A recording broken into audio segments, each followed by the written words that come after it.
of beach rescues and can be dangerous or deadly. It's simple stuff, but we can't take it for granted. Know before you go. Check local beach forecasts before you head to the beach and always swim near lifeguards. Look for any warning signs or flags. If you're unsure about conditions, ask a lifeguard. If you do happen to be caught in a rip current, stay calm. It won't pull you under. It'll just pull you away from shore. If you try to fight the rip current and swim against it, you'll just get worn out. Instead, float. Swim parallel to shore until you've cleared the pool of the rip current. Swim with the waves, allowing them to push you to shore. And stay calm. You can stay safe and continue to have fun in the surf, sand, and sun. WGSX Lynnhaven WVLQ Port St. Joe. Powered by Panama City Toyota. And that's out of the ballpark. ESPN, Northwest Florida. It's the Coach James Hale Show. Do you know who I am? Live and local inside the J. Michaels studio. People know me. ESPN Northwest Florida.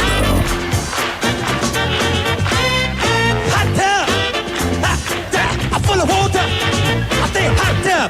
Hot tub. Stay hot tub. Gonna get you hot. I'm gonna make it wet. Stay hot tub. Rubber dub and hot tub. Rubber dub and me. Shake in the hot tub. Yeah. Will it make me sweat? Oh, yeah. Shake in the hot tub. Yeah. Will it make me wet? Yeah.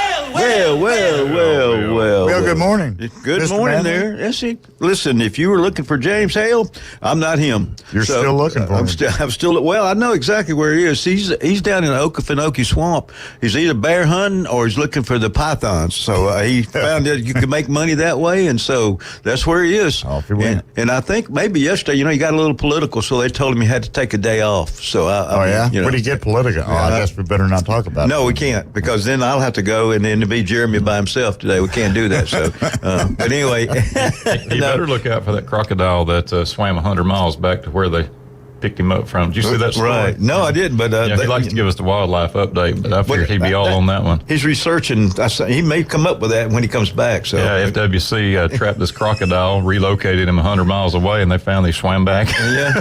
We had a Must have been good food. Yeah. We had a bear that came in from across from Tyndall and came in our neighborhood, and they took him to Apalachicola, and he made his water's whack. Yeah. So anyway, but yeah, they'll do it, especially if you keep feeding them. So if he gets him one of them pythons down there, he could wrangle it. They give him big money away to get those out of the Everglades. In the Smoky Mountains National Park, the bears are the only ones can open up the trash can.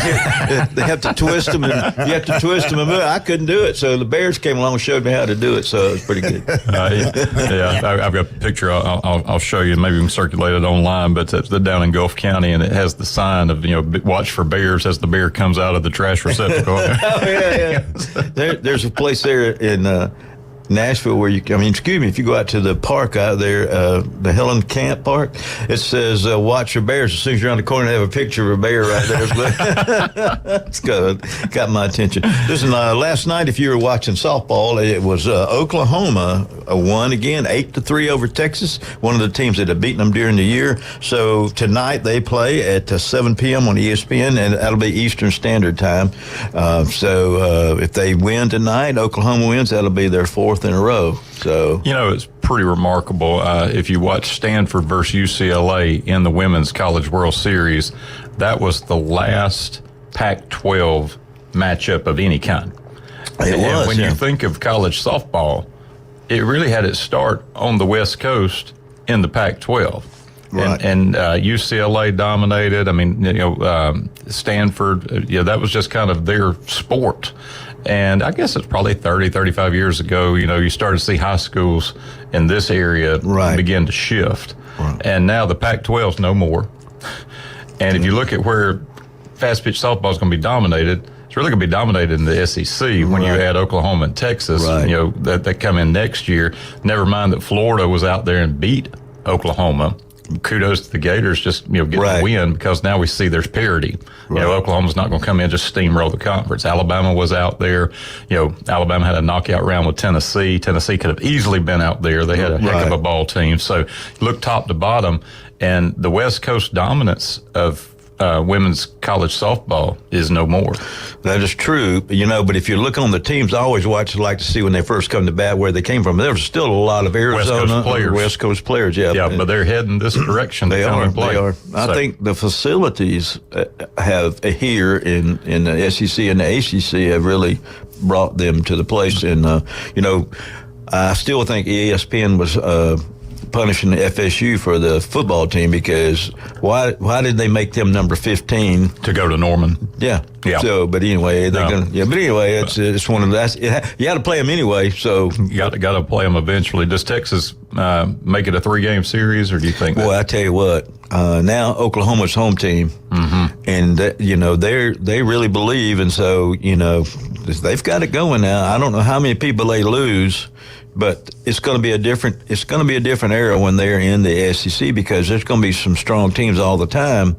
Nothing against the Big 12, but it's a little different when you're moving to, Knoxville one weekend, Lexington the next weekend, Tuscaloosa the next. I mean, there's some tough places to go play. Well, they may fool us all and show us they can do it, but we'll know. Yep. And they have Texas in there too. So and the Austin Regional. I mean, Texas A&M took Texas right to the wire. That was a heck of a regional. So there's been some great softball, great baseball. I know we'll unpack it over the course of the day, but it seems like it's Oklahoma's. It's felt like the Oklahoma Invitational from the beginning. I know it. Not just with the dominance, but they're playing in their backyard. Absolutely, and they have the biggest crowds. I mean, the Texas people they had to travel 375 miles versus 40. So big difference. You get out Midwest and out West, and those distances, we're so close to everything being in relatively close proximity. Right. You see these road signs, it's like, wow, they have some terrain to cover. Right. I'm glad I don't play for the University of Montana because somebody was telling me about Texas Tech. We had one of our alums that said, they're 3 hours from the nearest Division I school there in Lubbock. Wow. I mean, every time you go play, it's a minimum 3 hours. Wow. So, that's all right. So, Party fans. Yeah. So they're already ready to play when they get there, some of the fans, What about there's a rumor, you want to wait till with Alabama, the rumor about the... Oh, it's been bantered around talking about the SEC softball tournament, which has been rotating among schools. I think Auburn hosted it this year. Would there be benefit from the SEC moving the softball tournament even to Oklahoma City, just as since it's in the footprint now of the Southeastern Conference, to have it anchored as the baseball tournament has been anchored in Hoover? I mean, everybody talks about how wonderful Hoover is. The benefit would be you're playing in a venue that you could potentially be playing in a couple weeks later if you go through the regionals and all. But the flip side is it's not centrally located to anything, relative to the conference. That's been one of the arguments around keeping the baseball tournament in Hoover. Is most of your conference schools can get there rather easily. You think Starkville, Tuscaloosa, Auburn, Nashville. The LSU would be the LSU. Florida, they have a drive-in, but it's an intriguing thought. But I don't see that it would be happening. I think the other schools would cry foul. No, I don't think so either. The thing is, it's a great place to play out there. You just when they show all the practice fields around it, so you can practice before you play and things like that in the stadium is in great shape. Now, again, here's the other thing to think about.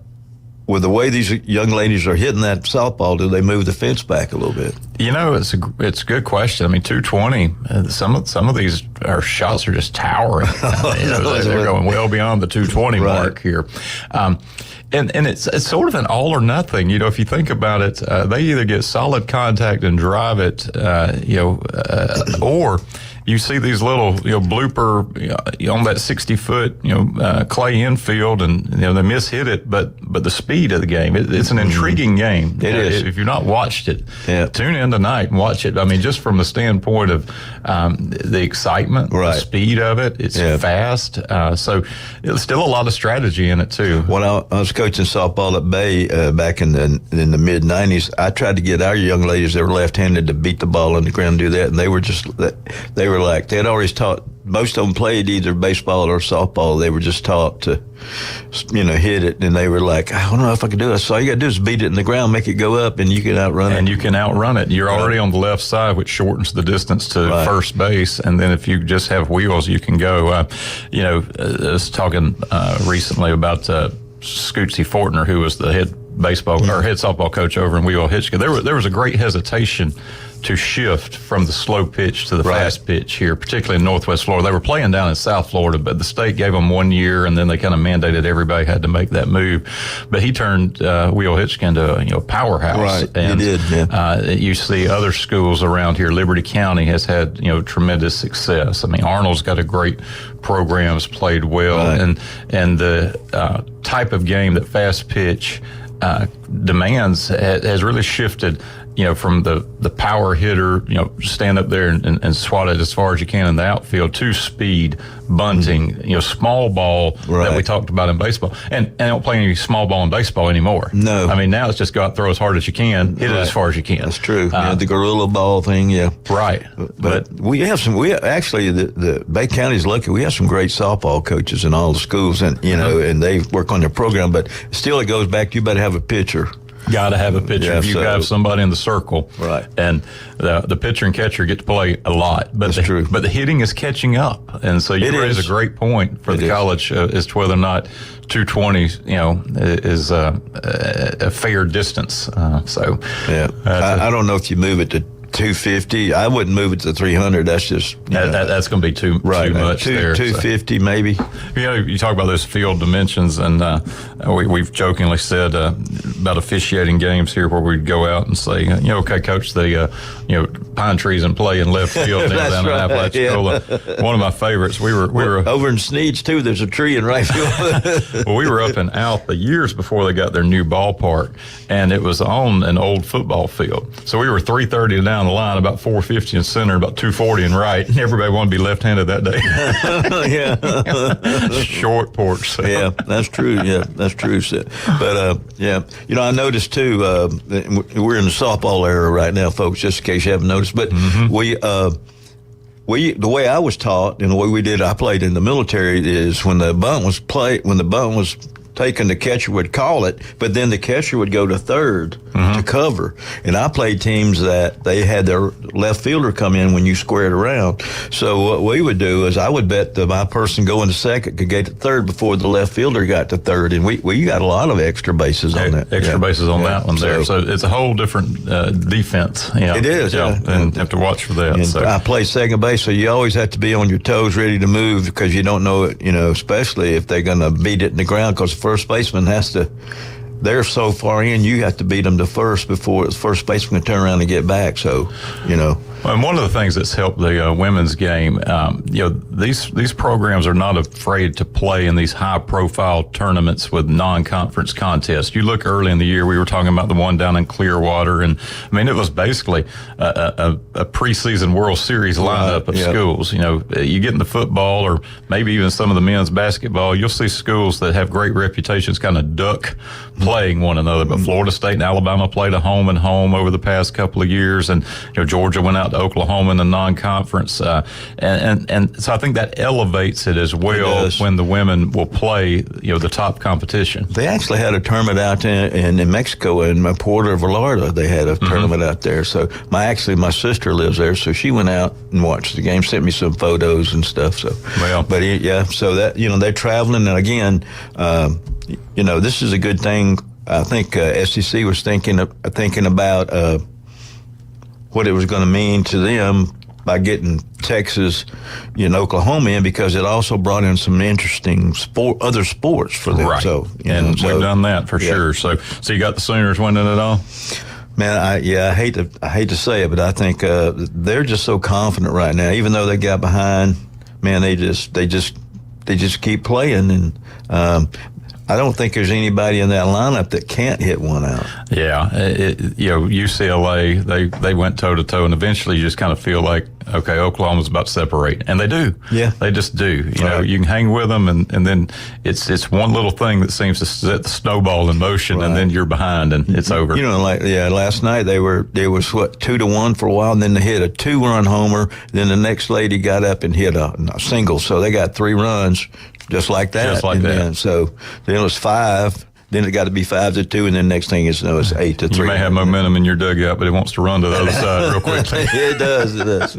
So, it takes off. So, but anyway, that's our softball update. We covered it there. Great game, though. It is a great game. It's so much faster, and now they got the 20-second. They even have a 20-second. So you see more of their pitchers getting ready to get the sign, and look at the technology that's gone into the game now. Yeah, everybody. They're all checking their watches. Yeah, I'm looking forward to football where you can just call in the play.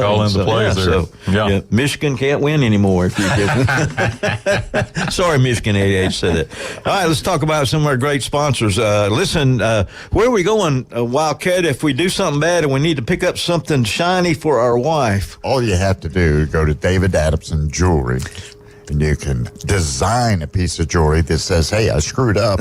Please forgive me.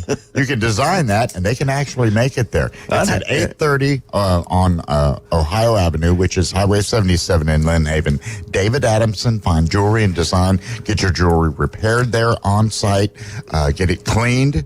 And as I said before, you can design jewelry, and they have a great prices. Yeah, they do. And, I need to camp out there because I'm kind of always in trouble. But, what I like to do once I leave my stuff there and I know it'll be fixed pretty soon, I just trot on over to Beef O'Brady's where Pat is, and I get out there and have French fries. But, I'm right now. Onion rings. Yeah, onion rings and French fries now. Yeah. I'm the French fry guy. So, but the other thing, too, is, they have great service. It's kind of like going to Cheers. Everybody knows who you are and what great people. And Pat does a great job, too. Every once in a while, you'll see him in the kitchen. So, anyway. And then also, now, I go by Corum's for supper, and you can get great food there anytime of the day. And you can get their specials. You can get three veggies and a meat and a tea for $11.99. Do they got like 2 locations? 2 locations, absolutely. One on 231 right there, almost as you turn off to go into, Cherokee Landing there? Yep. And that's the only restaurant up through there, so that's a great place to stay. And the new one on 15th Street, right across from Perry Mason's office. So get out there and see that. And we'll be right back. When we come back, we're not sure what we're going to take up, but we're going to try something. And 104.3 ESPN Northwest Florida.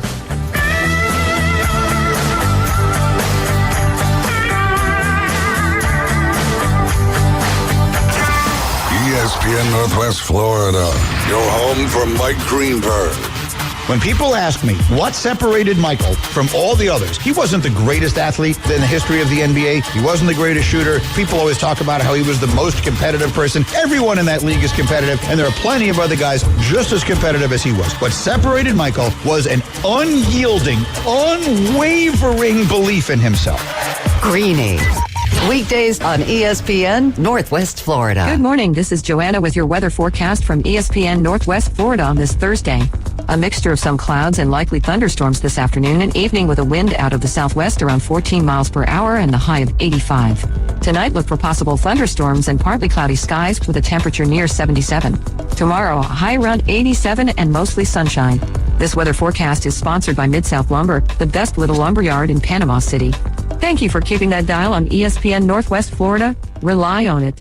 Hey there, business owners. Do you feel lost in a sea of numbers, struggling to navigate your day-to-day accounting? At Lighthouse CPAs, they specialize in guiding businesses to make more money and keep more of what you make. From bookkeeping to tax planning, they've got you covered. Plus, with their user-friendly software, managing your finances has never been easier. Spend less time on paperwork and more time growing your business. Call Lighthouse CPAs 850-785-5254. Bestway Portable Buildings has been your portable building specialist since 1989. Before you invest your hard-earned money someplace else, owner Jason Mulder invites you to stop by Bestway and get a quote on just about any size building. And whether you buy with Bestway or not, it's worth the trip just to meet Bestway Buddy. Say hello, buddy.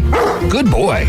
Bestway Portable Buildings, just north of Harts Marine on 231, and online at bestwayportablebuildings.com. The best in portable, period. Tell them Buddy sent ya.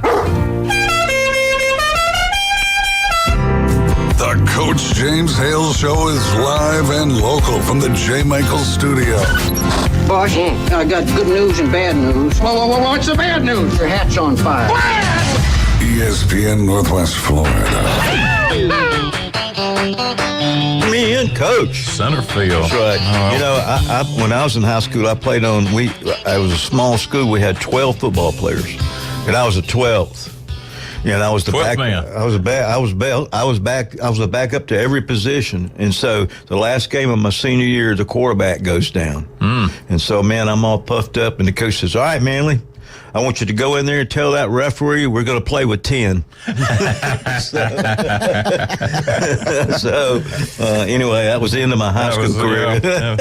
Yes. Very distinguished. Very distinguished, yes. But I was the backup for everybody, so I was kind of the most important guy for a while. But you know, they burst my bubble when they told me that. So in guard, tackle. Yeah. That's right. Into the bench. That's right. Guard it, tackle them. Yeah. Mm-hmm. Hey, coming up at 7:30. We're going to give people a chance to get registered to win our Super Grand Prize. All right. Well, there's just so much stuff on it. I got to get my cheat sheet here. Of course, it's the Atlanta Braves 7 years send-off. It's our 7th year celebration anniversary, I guess you could call it. And in order to celebrate that, we're going to give away 4 tickets, not 2, as I was saying before, 4 tickets to the Toronto Blue Jays game at Atlanta on Saturday, September the 7th. Now, here's the deal. Jot this number down on your wife's forehead there so it's handy. And when we tell you to call, you call in to be the 10th caller, and we will get you registered to win hotel accommodations, spending cash, food, beverages, and 4 seats in the amazing Xfinity Club. So you'll be in an exclusive club there to watch the game. So pay attention at 7:30, and you're going to get registered to win that. But even when you get registered, you win 2 tickets to go to Swampy Jack's and hang out there and have some fun. So a whole big bunch of stuff to help us celebrate our 7th year anniversary. Well, I want to thank everybody for listening for 7 years. I was on for 4 years. Coach Moon was here, Ed Strickland, and Coach Hale has been here, and he hasn't run anybody off yet, so that's great for him. Oh, yeah, he has. we just ain't telling. Oh, that's true. That's true. Keep that a secret. So we don't get into a little thing, we talked about football and hiring coaches this season, and it's also the arrest season for the football players, but we want to make sure that we know what the coaches are doing. And there's a new rivalry going on between Georgia and the Clark County Athens, Clark County. Stay tuned. Yeah. So anyway, all right, this is the highest paid coaches according to one of the surveys for 2024 by position. The quarterback coach is Tony Takars. Yeah, Takars. FSU, he pays $633,000, and the wide receiver coach is James Cooley, from Georgia, $650,000. But Brian Hartland from Ohio State makes $1.6 million, but he is also the co-defensive coordinator, so he has an extra boost there. Asterisk by that. Yeah. So, and then running back is Robert Gillespie out of Alabama, $850,000. The tight end coach is Drew Medbringer of Oregon, $600,000.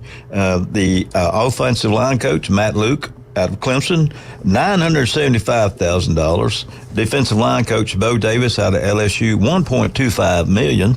And then that was the defensive line coach. And so also the linebacker coach is William Ing of Tennessee, $720,000. And Tim Walton is the defensive coach out of Ohio State, $1.4 million. And then congratulations to those guys for hauling in the cash. But you better produce, and that recruiting goes along with that too. So it's not just coaching that position. There's a lot of things that go into that. So, yeah. So. Yeah, that's and you hit it on the last part there. Not just the coaching of the X's and O's of that, but you have to be somebody that kids want to go and play with, and be able to compel them to come. And the recruiting side of that is not lost, particularly in this environment. Right, and that and everybody's vying for the players now. So it's also not just the school. Now it's the bling and it's everything that goes with the NIL, and we'll talk about that a little bit later, but it's going crazy. Mm-hmm. And so used to the coach would come see you, and now you got multiple visits, and with the social media, they can text you, they can send you a little video. It's unbelievable things you go through, and so you got to be creative with all this. And so I think Alabama used to have one of the best. I don't know what happened to all that, but I think he's going to start his own business. I don't know if I'm supposed to let the cat out of the bag, but anyway. Well, the shift with player compensation will be interesting to see what happens as it impacts these assistant coaches' salaries as well. Yeah. Already, expending tremendous amounts on head coaches' salaries and buyouts, and those things. And so, where do you come up with the $22 million? Within these budgets, given that most schools have one, maybe two of their sports that are revenue producers. Right. And if you look at baseball, basketball, and football, usually they kind of go in that order. Mm-hmm. Now I think some of the softball teams are really driving some revenue. They've upgraded the things, but you got to go to golf coach, soccer coach, cross country, volleyball, swimming, rowing. Yeah. I mean, you just run down the line. As Greg Burns said, he doesn't have just one sport like the Buffalo Bills or the Kansas City Chiefs. They've got one sport. He's carrying I think 21 different sports. Right. You've got the one everybody talks about. Right.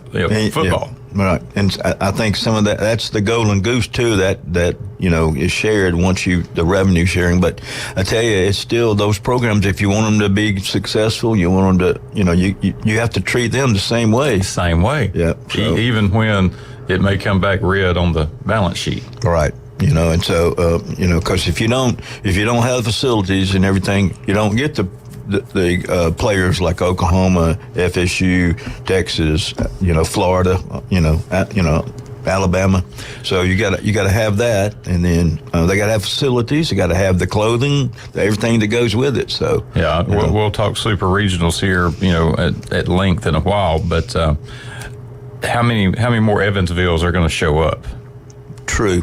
Yep. Coastal Carolina's coach, he took a swing. He did. On the way out the door. He should know. He was there a long time. Watched the game evolve. So, assistant coach salaries and other sports here are going to top what you see in those sports. But, Evansville's going into Knoxville to play Tennessee after going into Greenville, which we'll cover our picks too. We did pretty good, all things considered. None of us had East Carolina getting out of their own regional. None of us had Evansville either. But that's true. But that's one of the pieces of this that factors in the equation. Now, not with the big boys in football, like you're talking about, but basketball. You see the George Masons make a run. Right. You see the Florida Gulf Coast, make a run because you're putting 5 on the court and you can get the best 5 and make something happen. Baseball's still kind of one of those games. You can ride an arm. You can get 9 guys to play, but how much harder is it going to be in what's the wild west, as we call it? Right. And you better have the pitcher in baseball, because most of them have like 20, 22 pitchers on staff, and then they have the other players. And so, same thing with softball. They may have 3 or 4. Now, I don't know how many they can carry in the NCAA, but they have a lot of pitchers. Well, and you just hit another part of this, roster limits. Yeah. You can dress out however many you want for these non-conference games, and you see it on the sideline. Now, if you go into roster limits for compensation, you're not going to see those 120 kids dressed out when Florida's playing Western Carolina or somebody like that. That's going away. And those folks are just as vital because they're often the scout team. Right.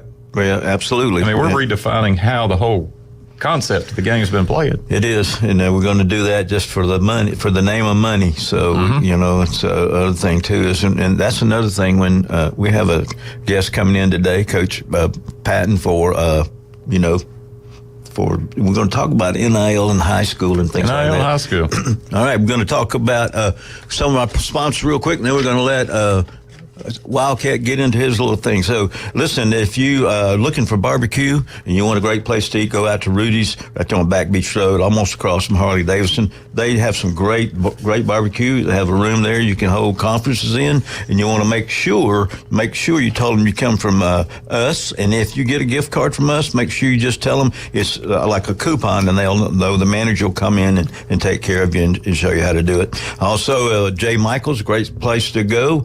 Greatest seafood coldest beer, and a great place for bringing everybody. And you go in there and look at all the museum stuff in there, like I don't know how many $1 bills are in there and all that good stuff, surfboards, everything. Go by and see it, and just tell them James Hale will pay for it, and they'll take care of it for you. So, all right, Wildcat, we're going to let you do your stuff. All right, boys and girls, moms and dads, here's the deal. Dial this number and be caller number 10, 215-6290. Be caller number 10, and that will get you registered to win 4 tickets to the Toronto Blue Jays game on Saturday, September the 7th. It will also give you hotel accommodations, a little spending cash to kick around with, some food, beverages, and amazing seating in the Xfinity Club. Be caller number 10, and that will get you registered for that prize. It's our 7-year send-off, our 7-year anniversary.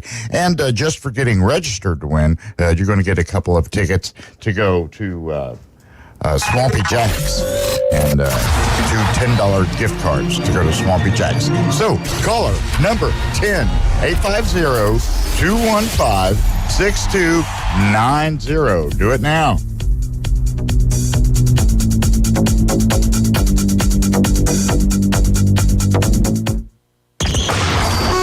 ESPN Northwest Florida, the Paul Feinbaum Show. Every 22 minutes now, scientists is picking up a unknown signal from space. Have you heard about that? A little bit. Tell us more. I think it's aliens saying that Augie from Louisiana is a complete dumbass. I think that's what they're saying. Every 22 minutes. Paul Feinbaum, weeknights, 6 to 10 on ESPN Northwest Florida.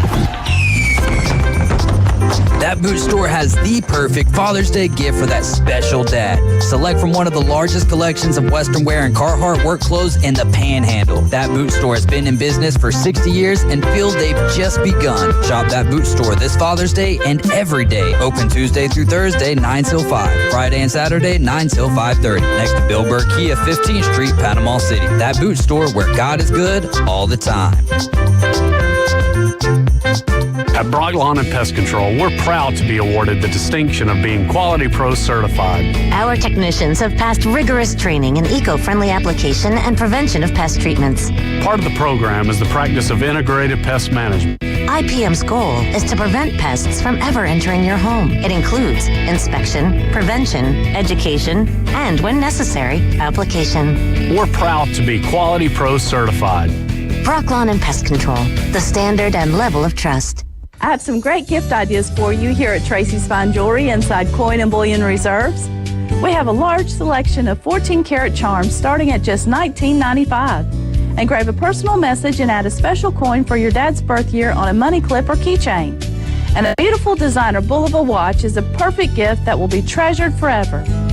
Always a perfect gift for any occasion. From Tracy's Fine Jewelry inside Coin and Bullion Reserves, where our reputation shines as brightly as our diamonds. Welcome to It's the Coach James Hale Show. But I believe diversity is an old wooden ship that was used during the Civil War era. Live from the J. Michael Studio, 104.3 ESPN Northwest Florida. Florida State, Florida State, Florida State. Woo-hoo! I got to give them extra. Woo, woo, woo. Well, here we go. So, all right, Wildcat, we got a winner. We got a winner? We got a winner. All right, who is this, please? Hey, guys, this is Furman. How are hey, you? Glenn, I met you at Beef's we had a little discussion. Oh yeah. We did. And for lunch that day. Yep. Yes, sir. Well, glad you're listening to us today. So, I'm assuming you're from in town. I live in Greenhead, but I work all. Oh yeah, that's right. That's a long drive, but that's close. That's the suburb of Panama City, right? Yeah. Well, it's nice and quiet. How about that? There you go. When I get home at the end of the day. There you go. I probably talked to you, but I can't remember. Who's your favorite college team? I'm a Gator. Oh, well, take his card, take it back. No. I think you told me that, and to spoil my lunch, I think you told me that. So, but no, we appreciate you, and I'm glad you go to Pat's and Beef O'Brady's and have a great time there. So it's great. Pat's a good friend of mine. He's a great guy. He is. Really good. And people don't realize, he plays a lot of golf tournaments to help sponsor people and take care of it. I'm sure he has one of the Lynn Haven Little League teams or something because he works hard. I'm sure he probably has about 5 or 6 of them. So he does a great job. Well, listen, we hope you win the whole shebang. And since they... Me too. I'm a big Braves fan, guys. Oh, good. Well, good. The thing is, since you got 4 tickets, Coach Hale's going to want to go. So that's cool. He can hop on with me. All right. So it's a great time. Make him pay for something. Yeah. Make him do at least something because he takes me to Tequila Bar and Grill, and he waits for me to buy, and he takes the one that comes in extra, so the free one. So you got to take care of him. So, but yeah, we appreciate you listening, and thank you, and good luck. Always enjoy the show, guys. Always enjoy the show. I listen every morning. All right. When I can. Most of the time on my commute, but, I catch most of it. Oh, good. We appreciate you. We do. Yep. Talk to you later. You guys have a fantastic day. I appreciate it. Okay, thanks for listening. So, we had a great conversation at Pat's. I couldn't get him to pay. I don't know how Coach Hale does it. People pay for him, but I couldn't, Couldn't do it. Yeah. He didn't tell me that he met you and knew you and stuff like that. Well, I didn't realize it until he told me he was sitting right beside me. Then I do that. So, listen, kind of a little... the track and field coach from FSU has retired, and also he's the cross country coach. So they have people outside looking, and they're looking for a coach. I don't know how much he made, but he'd been there a long time and won a lot of championships. And so we're going to miss him. But there comes a time when you have to. When you have to give it up. So, we have a special guest just walked into us. Good to see you, Coach Patton from Dean Bozeman School. I'm sorry to get it right. Good morning. Yeah. So you got you got a sign that says Nikki. So I mean, that's my NIL deal. Yeah. Oh yeah. We're going to ask you where your collective has already started. I figure I might as well get in on that. So, well, look.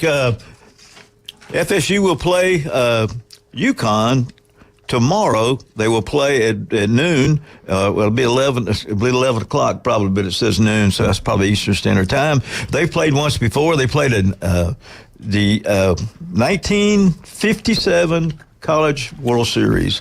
Been a while. It's been a while.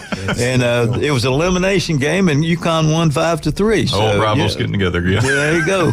And then in 2010, FSU was the number 1 seed in the Norwich regional area, and it was hosted by UConn, but they didn't meet because they both got. Florida State kind of went on, but then UConn was double eliminated out. So, but anyway. So UConn has a batting average of 274 as a team, on base percentage 374, and slugging percentage 466, 111 doubles, 83 home runs, and their pitchers they have a 4.8 ERA, and also the other team is batting 258 against them. So I think FSU's batting average is a little bit higher than that, and they're on fire right now. I tell you what, they're kind of playing like the Oklahoma softball team. They trail a little bit, and all of a sudden, one guy hits, and the coach can tell you hitting's contagious. Once somebody starts, it kind of gets it going. And we were talking earlier, Coach, about maybe moving the softball fence back to 250. Because, I mean, it's either, like you said, it's either feast or famine. They either pop out to the infield or, or it's a bomb. Yeah, anything in the air is caught or it's gone. So. Yeah, that's true. That's true. So, but FSU, this will be their total time, the 18th time they will have been in the Super Regional, and that's kind of a record right now. Even though this is their first trip since 2019 at the host, so we'll see what goes on with that. it's kind of ironic. They just went through and won it his second year there. Mm-hmm. So of all the success that coach number 11 had, and hopefully they do better, but we'll see what goes on. And then with the softball team at FSU, Kaylee Harding, who we played, she's a senior this year, she will sign with the Athletics Unlimited in the Pro Softball League. Okay. And they will start their, I guess it's kind of the auxiliary games, the 10th through the 25th of June. So if you're out towards Kansas City and out that way, I'd like to go see one of those professionals because they get the best of the best. And kind of all-star select. Yeah, I'll tell you what. And then I can't remember the young lady's name, but she was a big pitcher, and she faced some of the Major League Baseball players, and she would strike them out. They were trying Finch. Yeah. So anyway, but that's kind of your FSU update. But that's brought to you by Newbies. My favorite is the brew and booze, and you can just start at breakfast and go all the way through the night. You don't have to leave. They have great sandwiches, and so sometimes I spend a week there one day. You know what I'm saying? So get out there, and they John and Charlotte do great things for the community. They give back to the community, and you go to the mothership and you see all kinds of things. And the only thing is they took out the old the old pole out there, so me and Ed can't go round and round out there in the pole. So, but anyway, go get out there and see it. And then when it gets to be football, you just put in my head. That's not one of those things where you say strike that from the record, is it? So anyway, but that's your FSU update. And Coach, good to see you, Coach Patton here, and AD and baseball coach. We want to talk to you a little bit in a minute, but right now, what are your thoughts on this NIL thing? I don't know. I mean, it just, to me, I guess eventually it'll be the rich get richer. I don't know how. I can't imagine businesses here in town paying high school kids to represent their businesses, but maybe it'll happen. I mean, maybe I'm totally wrong on that, but I could see where some people that have some businesses where there's private schools and big areas where they could possibly, you come to this school and, you'll have the opportunity to create these dollars for yourself. I'm sure that'll something that will happen.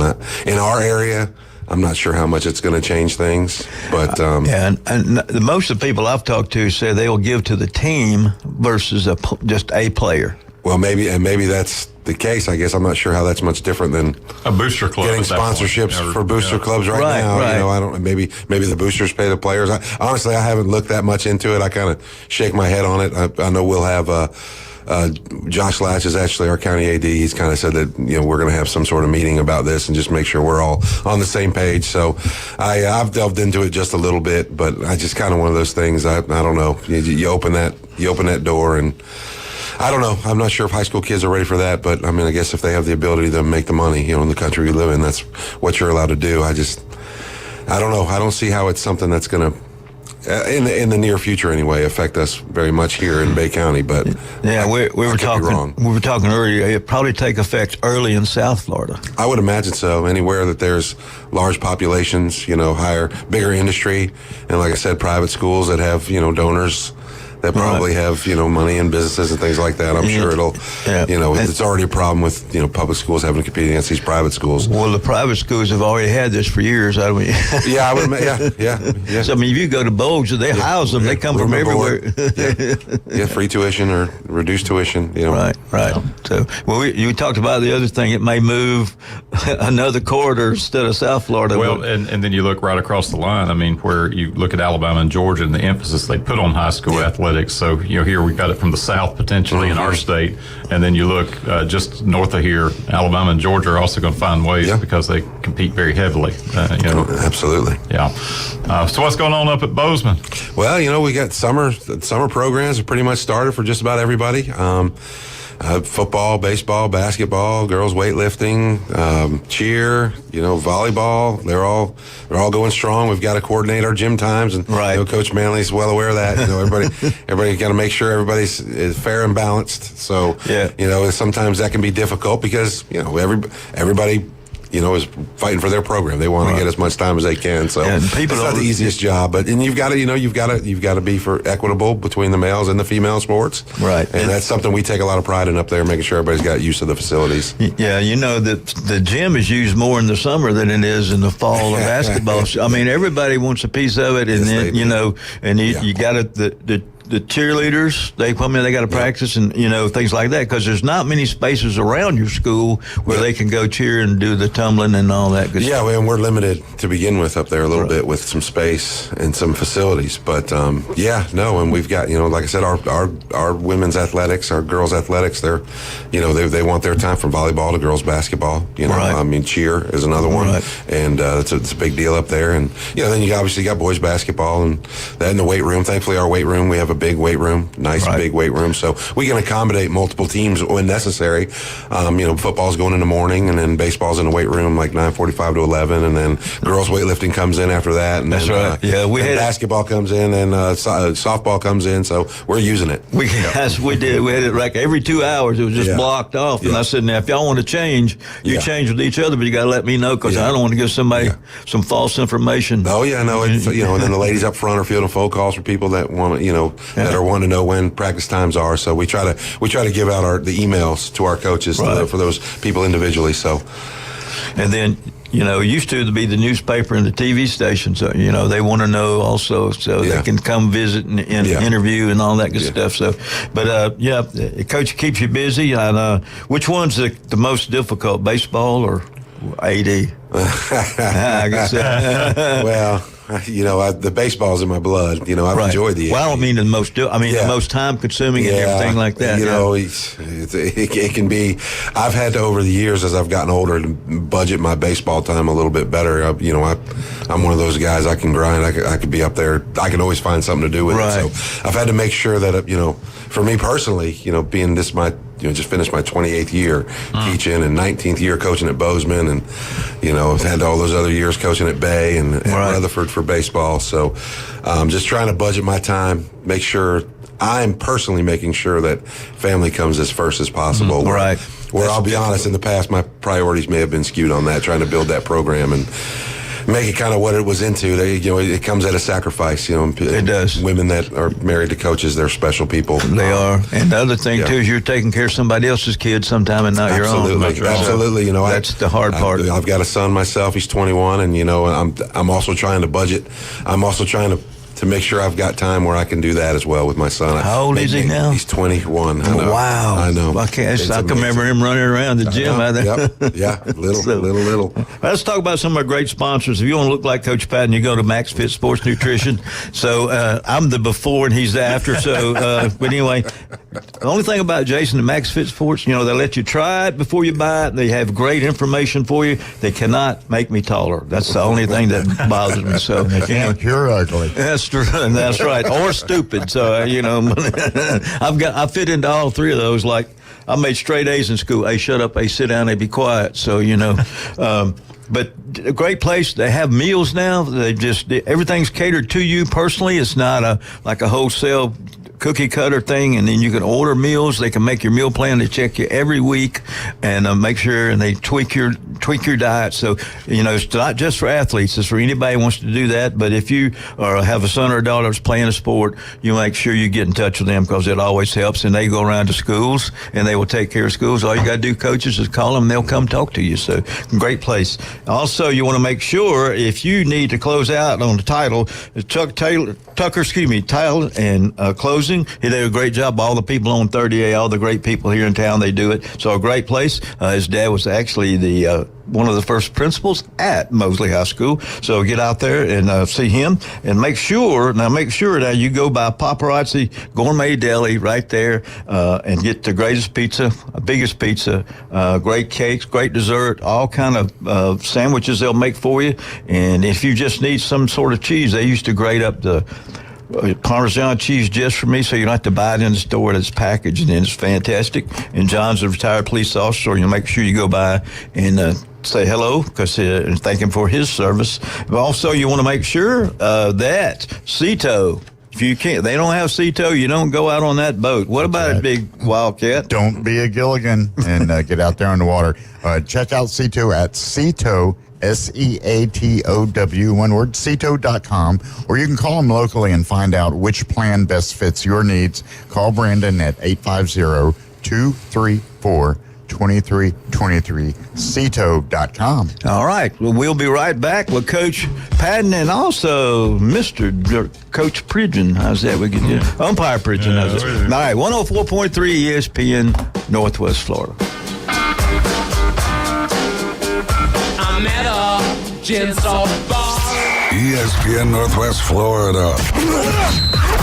Colin Cowherd. Justin Jefferson, Minnesota has signed with the Vikings. It feels a little bit like an NBA contract. They have a rookie quarterback, J.J. McCarthy, in an offensive division. J.J. McCarthy's going to need help, and Justin Jefferson attracts double coverage, makes you roll the coverage over. The Herd with Colin Cowherd. Weekdays, ESPN Northwest Florida.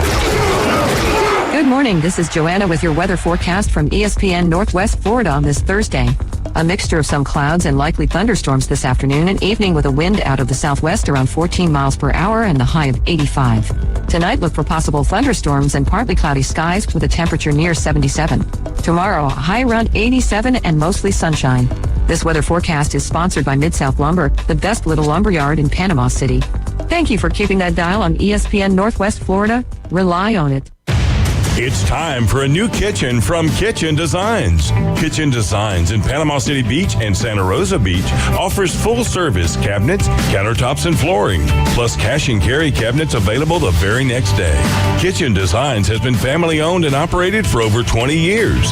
Visit their showroom at 7934 Front Beach Road and on Lynn Drive in Santa Rosa Beach. Or call Kitchen Designs, 850-775-4150.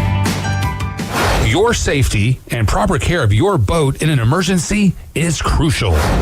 When it comes to on-water assistance, response time is everything. And since 1996, in the Bay or on the Gulf, it's Cito. Cito's Coast Guard licensed captains are on the scene in an average of 1 hour or less. Cito gets members home or back to boating faster. Become a member today at Cito.com or call 850-234-2323.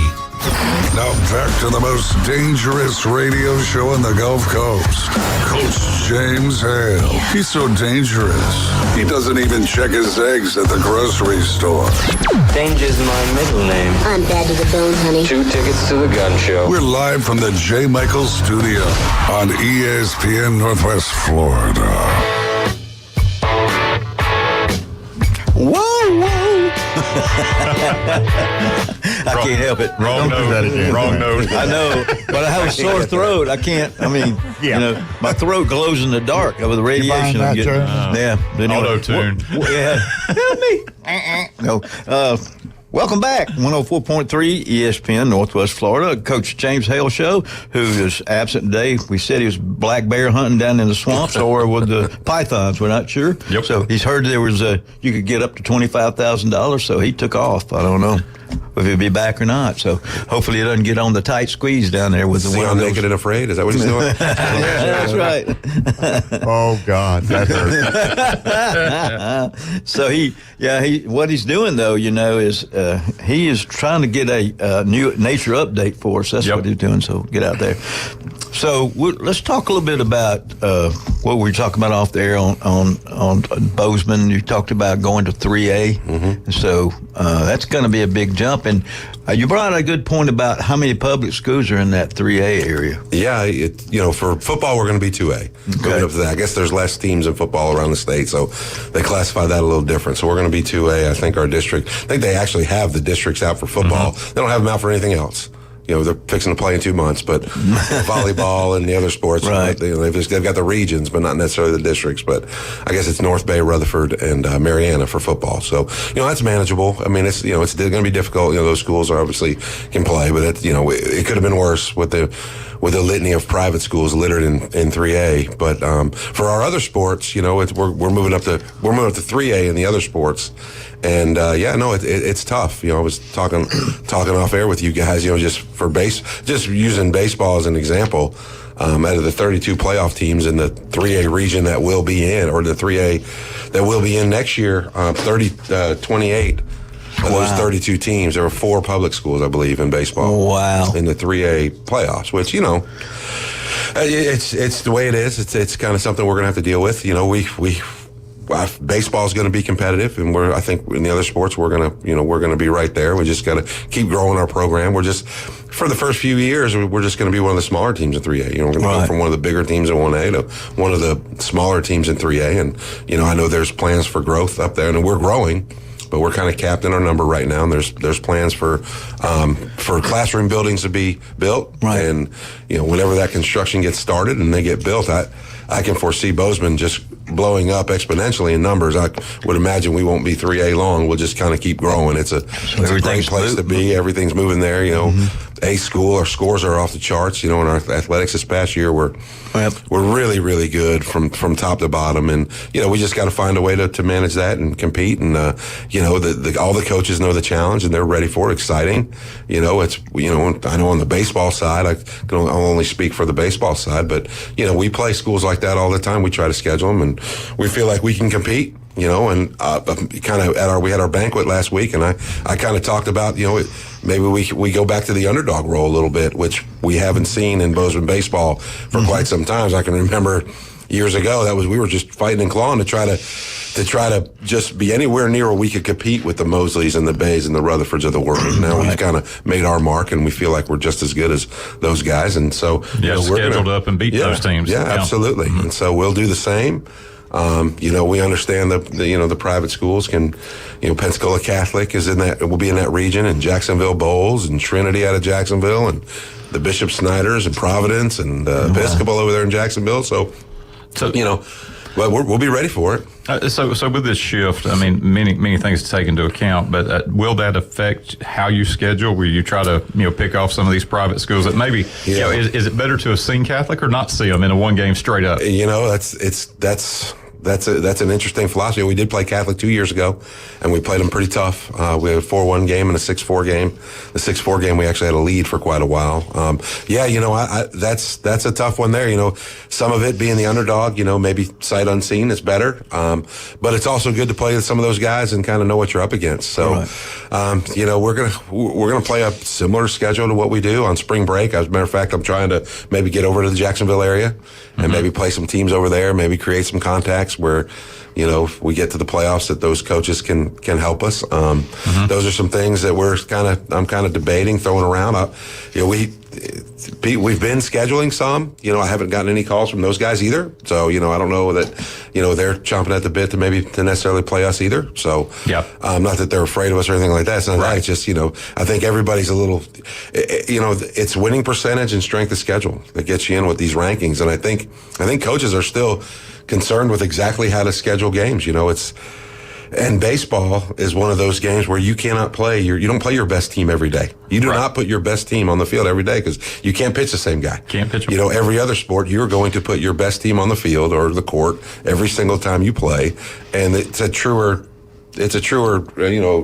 reflection of which teams are maybe better. So, I kind of still like the head-to-head stuff and the district's better for baseball, but I think coaches are still trying to figure out how to schedule. You schedule 3 games in a week, and throw your best guy against the best team, and then maybe the team that's maybe not quite as good as you, they throw a better guy and you lose to them, and it kind of affects your strength of schedule and your ranking. So I think we're all still trying to figure that out. Now, the past years we've won so much that, we've just been highly ranked, and I really haven't worried about it as much, but it's something that, to think about. And I think this first season will probably be for all of our coaches a little trial and error. But there are more teams in the playoffs in 3A also. So there's, where 4 teams get in your region and 1A, 8 teams do. So there's a little more opportunity there. One more round, you have to so advance. Just managing these rankings, and exactly, strength of schedule is part of it. I don't know that it's as much a part of it as winning percentage.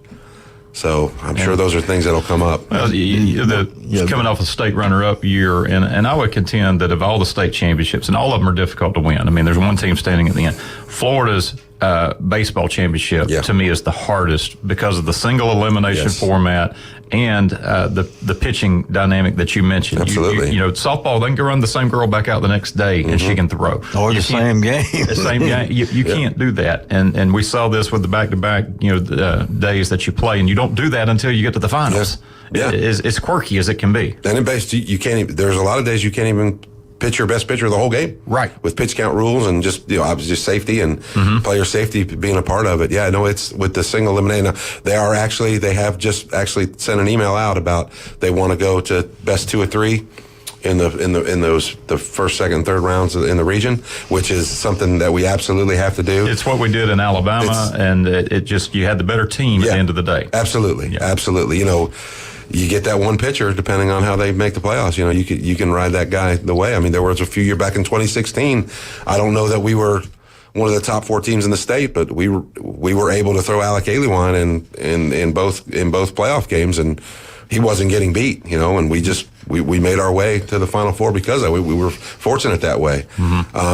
We've kind of, our teams now are, we've got a lot more depth in our pitching, and I feel like where we were in 1A, if best 2 out of 3, I think we'd be hard to beat by anybody in the state. Absolutely. So, but the one game format, and anything can happen. We've all coached, been a part of sports, and the ball bounces, umpire call. When you make your living with 16-year-olds. And trying to manage that, nothing's predictable. That's why you know what you're going to get. That's why your beard's getting gray, Coach. You got white. All right, we'll talk about some of our sponsors. Listen, this is going to be the medical concept. If you get an injury, make sure you go by and see Dr. Chad Mitchell. Whether you're an athlete or not, if there's some kind of injury, he will take care of you. It's a doctor robot is one of the things he goes. But anyway, he'll take care of you. 25 years on the sidelines in Bay County for football, so we got to give him some kind of little certificate or trophy, or we give him a little medallion hang around his neck when he runs on the field, so he can look. I've been here 25 years, so he does a great job. Though, what a great guy! He comes in on Monday. Also, if you have any kind of a skin coming up, Dr. John Ward can take care of it. 5 people, and 1 in 5 people get skin cancer. I'm the one. They've been operating on my hand for the last 2 or 3 weeks, so that cuts into my golf game for the last month and a half. So no, that's something to blame your score on. That's true. Well, no, I have the sharpest pencil in the world, so I can take care of it in the biggest eraser. But get out there and see him, and he'll take care of you. He's got 8 locations, and Dr. Chad Mitchell is with orthopedic specialists, so get out there and see those people. And we'll be right back with the Alabama Update, 104.3 ESPN Northwest Florida.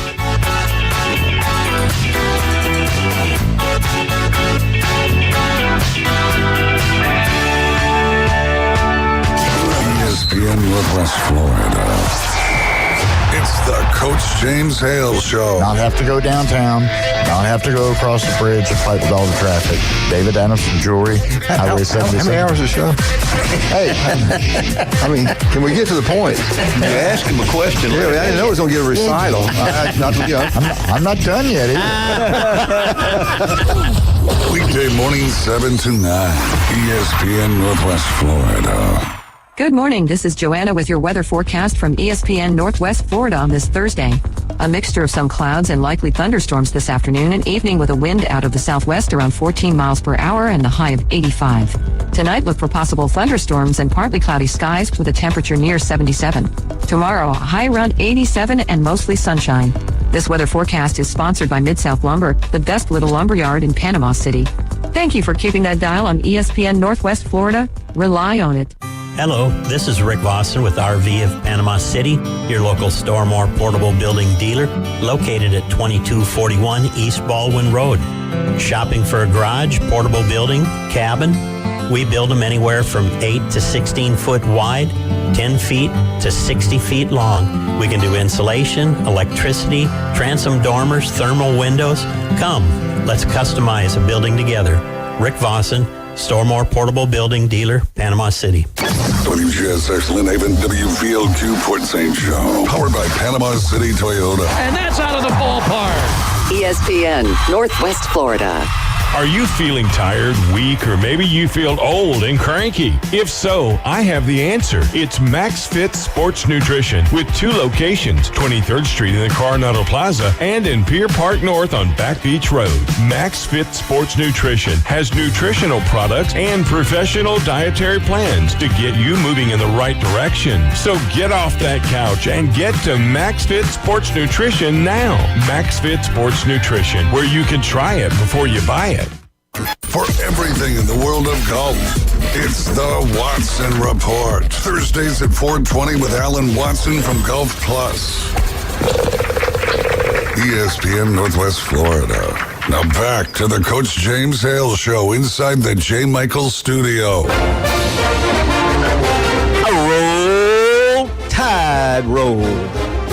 Alabama Update brought to you by Stevenson Air Conditioning. If you want your home to be heated or be air conditioned, whatever the season might be, make sure you call them. They'll do a great job. They will fit you with the outfits you need instead of more than you need, and they will tell you what, and do a great job of cleaning up and taking care of. The only thing, they don't do windows, I heard. So, but anyway, get out there and they'll do the great thing for you. And I see their truck riding around all the time. They're going to places, and they will take care of you probably sooner than anybody else. Probably be a summer of record heat. Right. No doubt. That's right. And so you want to take care of them. All right, Mr. Doctor. All right. We're rolling into football season. We are. I went over to Tallahassee to watch Alabama in the regional Friday, and great job by FSU. You know, they had the tornado that hit right close to the university, knocked the circus off. I mean, that whole area. But they've really done a great job putting everything back together, and were a tremendous regional host with the 4 teams: Alabama, UCF, Stetson, Florida State. Watched both games Friday. And the Alabama UCF game was the nightcap. It was so painful to watch. UCF was trying to be so generous here. Alabama, we want you to win. Alabama's like, no, really, we want you to win. Been there. Yeah. They just went back and forth until Alabama was like, no, we're serious. We want you to win. And so UCF 8, Alabama 7. And, you don't stumble over things that are behind you, but Alabama let UCF beat them the very next day when they did it in Stetson uniforms. Yes. 4-0. And we weren't there 24 hours before we did the old 0-2 and barbecue. So it was a short-lived stay in Tallahassee for Alabama baseball, and kind of sputtered toward the end. If you remember, we had the first round loss to South Carolina in the SEC tournament. By the way, South Carolina's coach got let go yesterday as well. And so not the ending we would have wanted in Tuscaloosa, but they did get in the tournament. They did go in as a 2 seed. Even there, you have to back up. They went into Auburn the last series of the regular season and had all assurances given. You go in and take care of business at Auburn, who was last in the conference, and you're going to host a regional.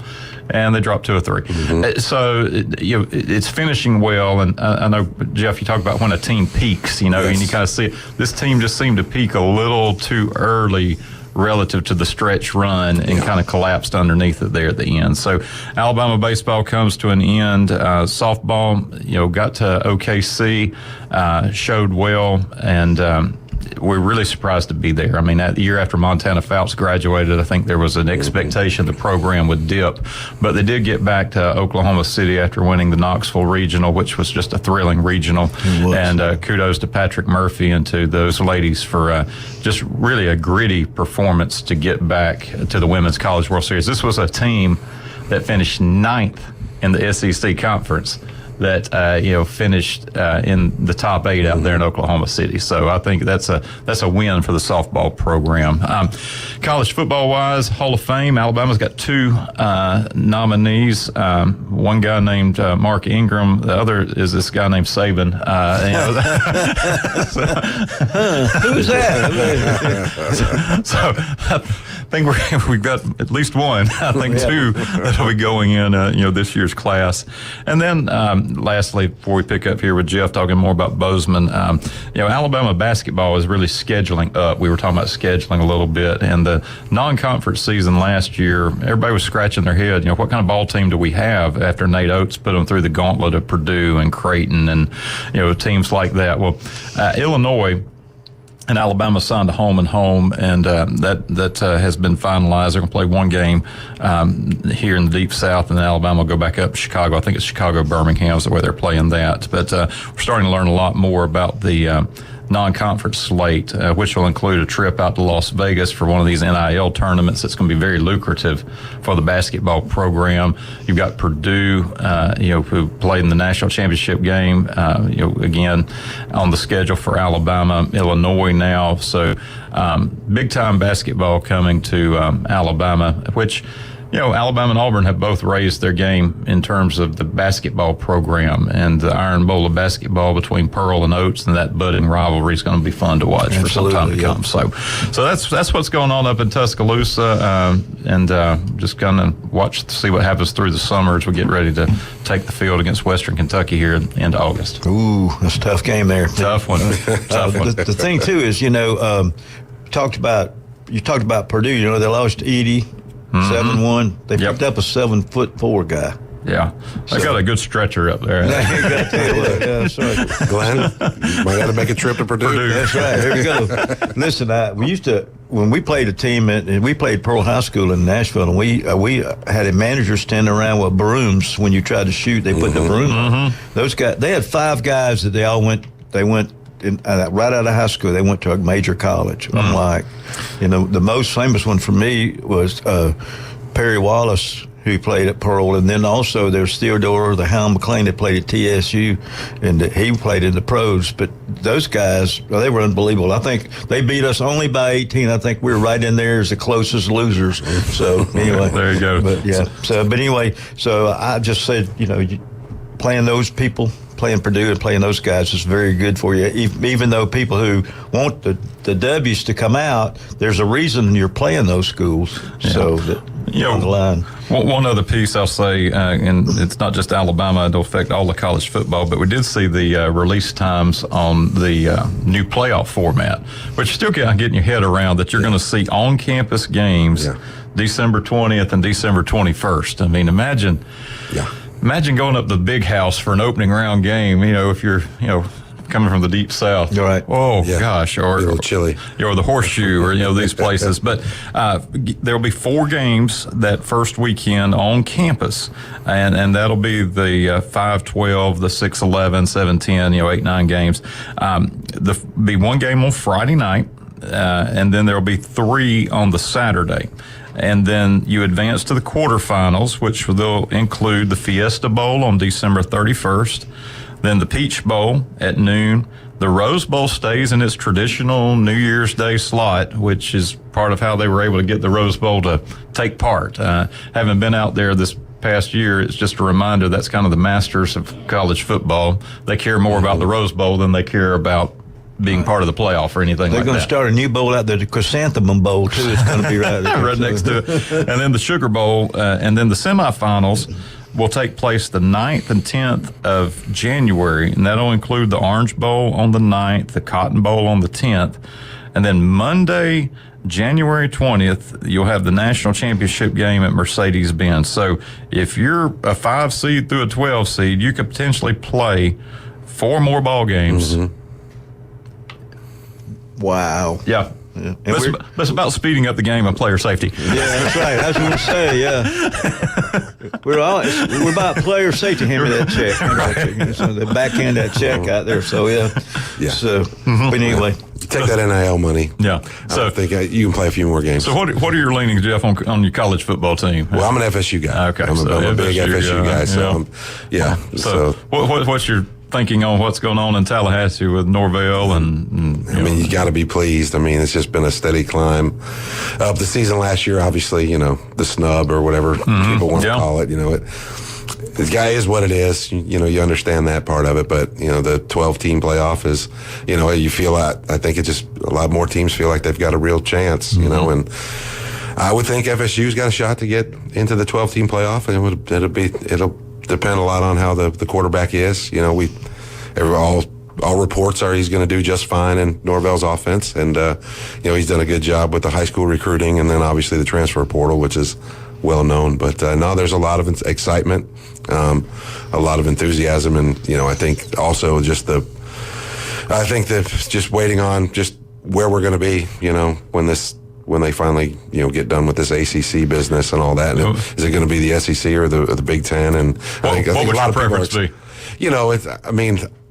if you're going to go to games, I think, which you would like to, probably the SEC, I guess, because it's a little closer to home. But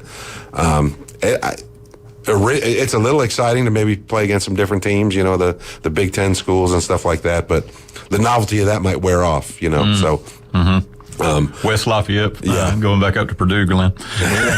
Yeah, that's cold weather, though. The Southern guys in the cold weather. And we'll see how long the on-site playoff games last. The second one of the big powers from the South goes up there and loses in the snow, and then now they'll all be in domes or somewhere in the South, Yeah, you mentioned that. I mean, Florida and Notre Dame have a home and home. And if you look at the contract, they actually scheduled it where the Notre Dame comes down and plays in September, but Florida's going to make the return trip in November. Yeah, to offset the weather dynamic. So get the Gators going north. Yeah. They'll grow that grass high, too. That's Charlie Ward. Yeah, so that could make an impact. You get a bunch of guys from Tallahassee running around in Ann Arbor. Absolutely, I don't know how fast they'll be running around, but they'll be. It's hard to run in your overcoat. So it seems cold in North Carolina when they play that ACC championship. It really does. Raw. Yeah. Yeah. So, all right, that's the Alabama update and some other extra stuff brought to you by Stevenson Air Conditioning. We want to make sure you go out there and check those guys out. They do a great job, and they will come and fix yours quicker than most people will. They will answer you for sure right on that same day. So make sure you go out there and get them. And also, if you need to get in better shape, which I do, but round is the shape. So, go out there and see our buddy, Mr. Jason Kovaleski at Max Fit Sports Nutrition, one out there by Dick's Sporting Goods, and the other in the Coronado Village thing. So get out there and see them. I like it when you try it before you buy it, and they really know what they're doing, so they're not going to just sell you something just to be selling it. So it's not they have if you go in there and see all the weightlifters that go in there and all the people for the meal plans, you'll really enjoy it. So go in there and they'll take care of you, and they know what to do. So go out there and see Max Fit Sports Nutrition. We'll be right back with Auburn Update, 104.3 ESPN Northwest Florida.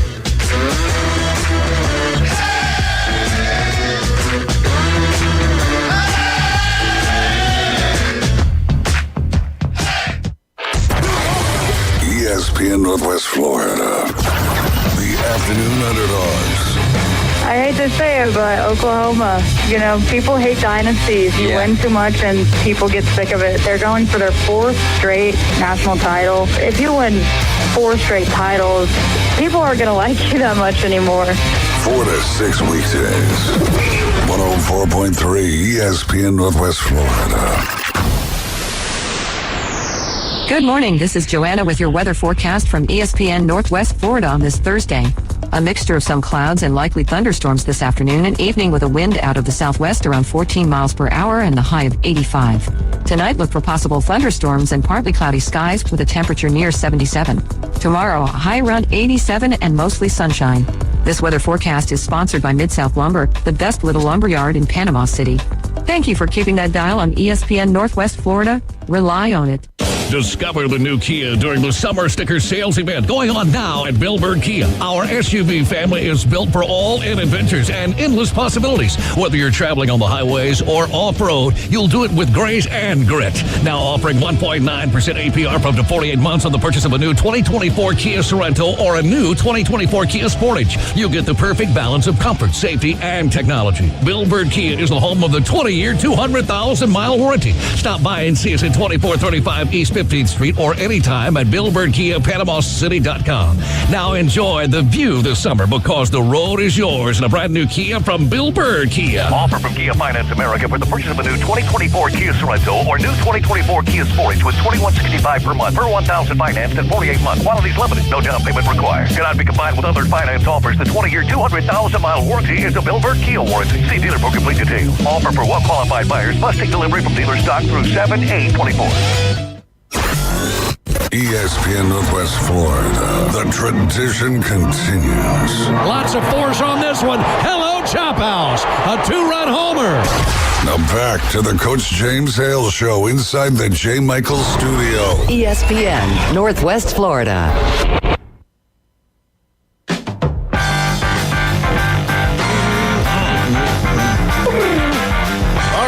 We are back, 104.3 ESPN Northwest Florida. We're talking here with Coach Jeff Patton, the AD and baseball coach at Dean Bozeman School. Coach, talking a little football off air and reclassification, we touched in a previous segment for that Alabama update. But tell us a little bit about your expectations going into the football season. Who you got on the schedule, and kind of some of the things that are coming through the workouts, getting ready for the fall. Yeah, we hired a new coach, Bronson Sweat. Coach Griffin made his way over to Arnold after the best season in school history, Final Four run. It was the expectations are still high. We had quite a few seniors that we lost, but I know that we've got we do have some skill players returning. Some of our receivers, Brent Anderson and Colton McClelland and John Hanson. They caught a lot of touchdown passes for us last year. And, obviously we lost Peyton Gay, the quarterback, but his brother Hayden, he seems to be a very similar player right now as Peyton was going into his sophomore year. Maybe his arm may not be quite as strong. I'm not 100% sure about that, but he seems super accurate. He's athletic.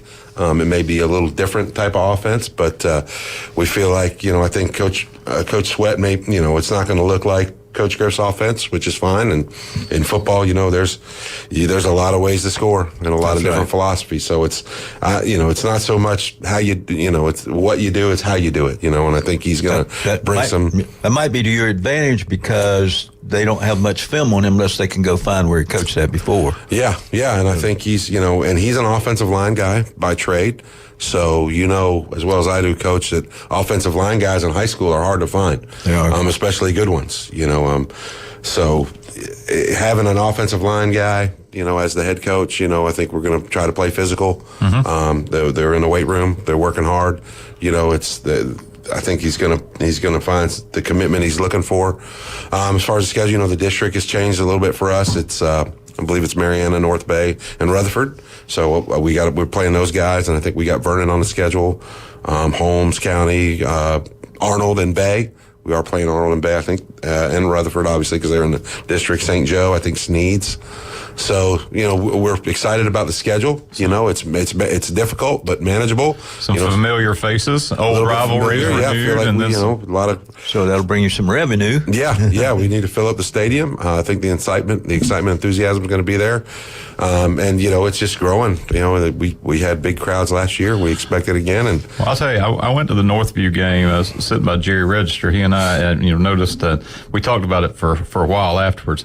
The crew that worked the game, I think they're from out of Fort Walton, but there was about a 13-second lapse on the play clock. You go back and watch the film in the fourth quarter, and it turned out to be very impactful in the ball game there to lead to that Hail Mary, basically, that streaking down the sidelines for the win over Northview. And that was a heck of an environment. If you've never been up there to watch a game, I mean, it's the whole community just turns out for the kids. And we played a lot of games like that coming down the stretch. We had a lot of nail biters. I know I think we beat Chipley in a game over there in the regular season where we kicked a field goal at the buzzer, maybe a 40-yard field goal, and we had some other games.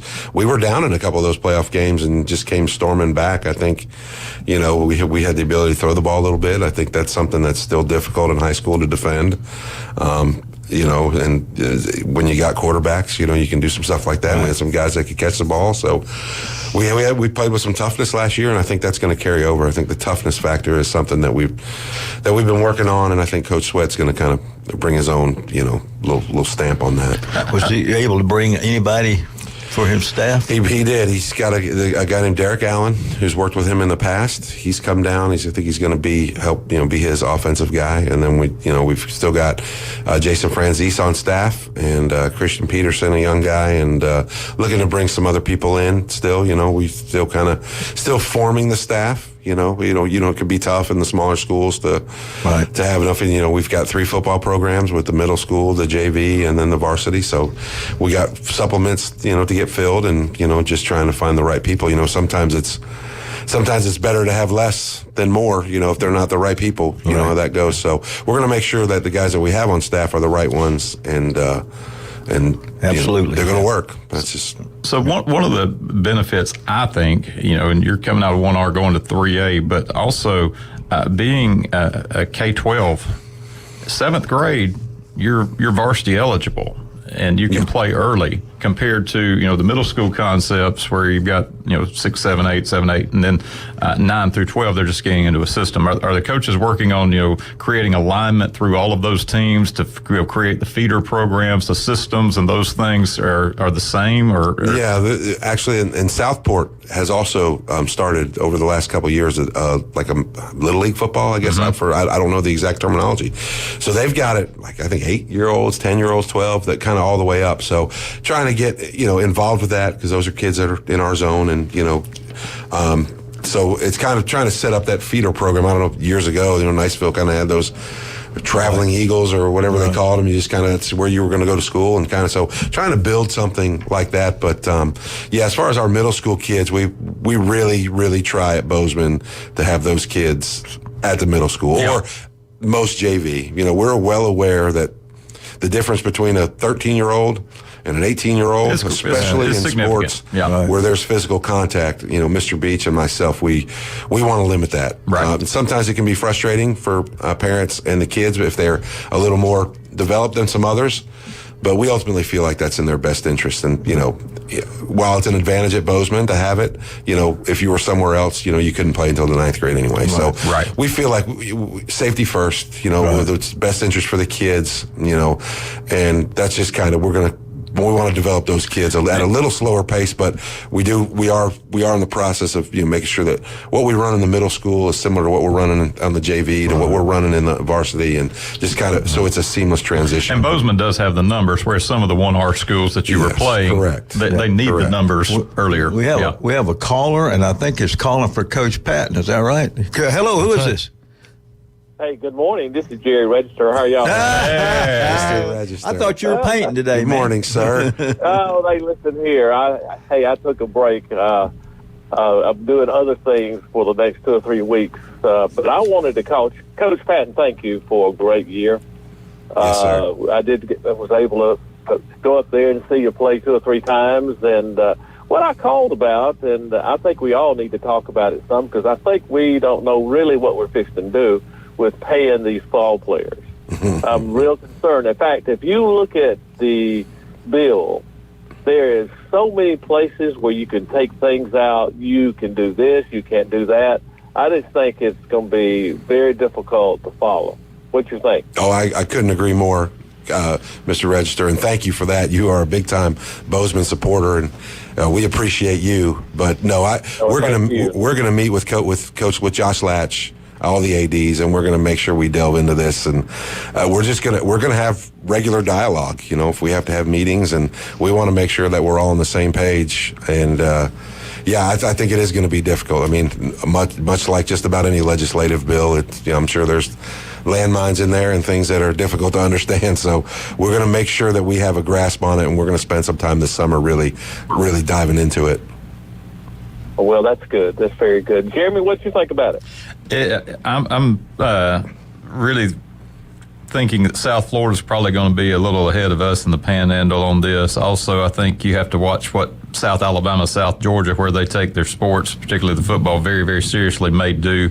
And we may find ourselves pinched if we're not, being a little proactive around looking into the possibilities and the impacts. So it's a bit of a game changer for Florida high school. Alabama hadn't jumped in yet, but I'm sure they're not far behind in the AHSAA. So yeah, especially if they start losing kids. Yeah, if they start seeing kids leave, they'll shore it up quickly. Well, I was just concerned about it. I just could not believe. I've been fretting about college, and then all of a sudden high school. Here we are. Yeah. Hey, it may be in middle school. We'll just see. Well, thank you so much for what you do, Coach Patton. Jeremy, it's good to hear you. Hey, and continue there, Coach Hale Jr. hey, thank y'all you. have a good day. All right, thanks you, sir.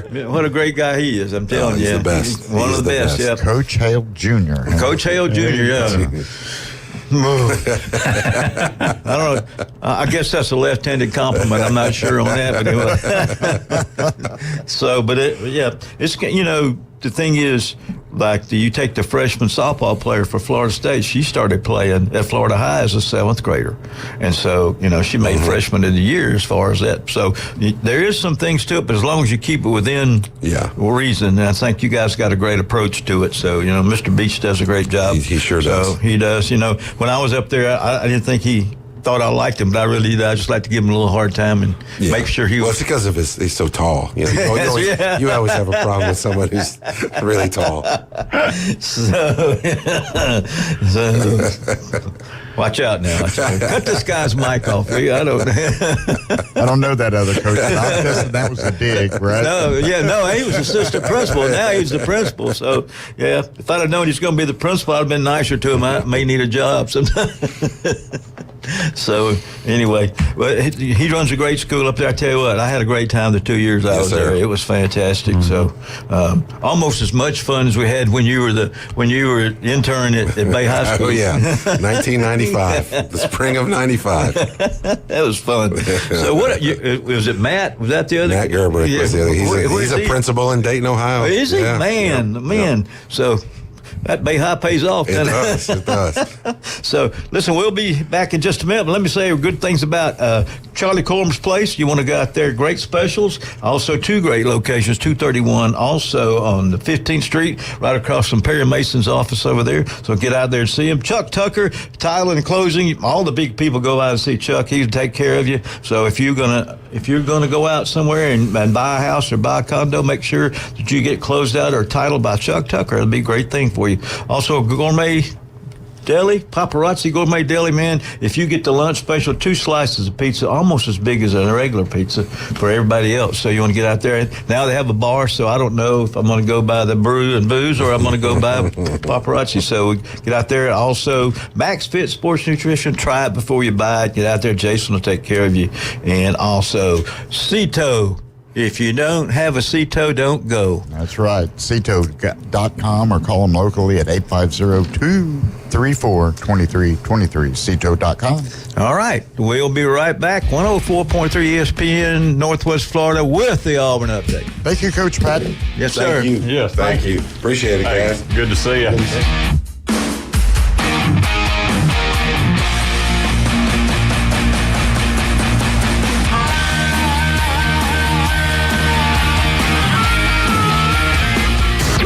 For 7 years, ESPN Northwest Florida has been your destination on the Panhandle for the Atlanta Braves.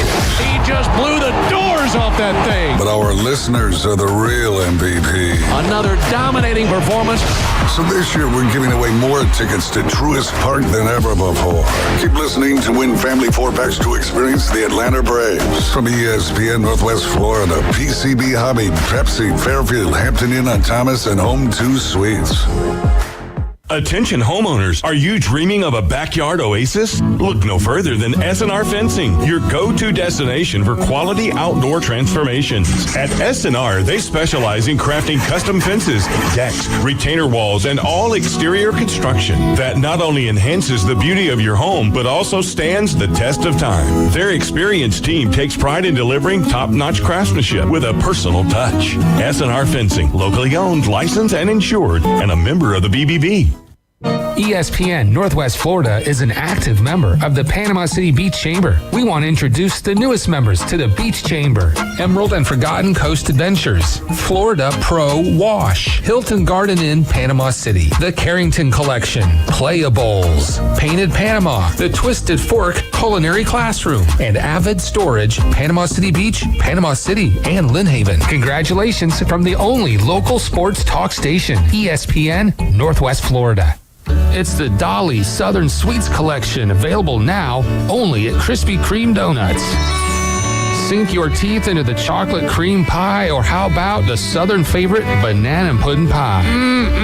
Or the Southern sweet peachy king cobbler. Last but not least, try the Dolly Dazzler and wash it all down with the Peachy Keen Lemonade Chiller. All delicious and available only at Krispy Kreme Donuts. In front of HCA Hospital on 23rd Street in Panama City and on the Ross Clark Circle in Dothan. If aliens showed up tomorrow and said, "Take us to your leader," you'd bring them to the Coach James Hale Show. Danger, Bill Robinson, danger. Live from the J. Michael Studio on 104.3 ESPN Northwest Florida.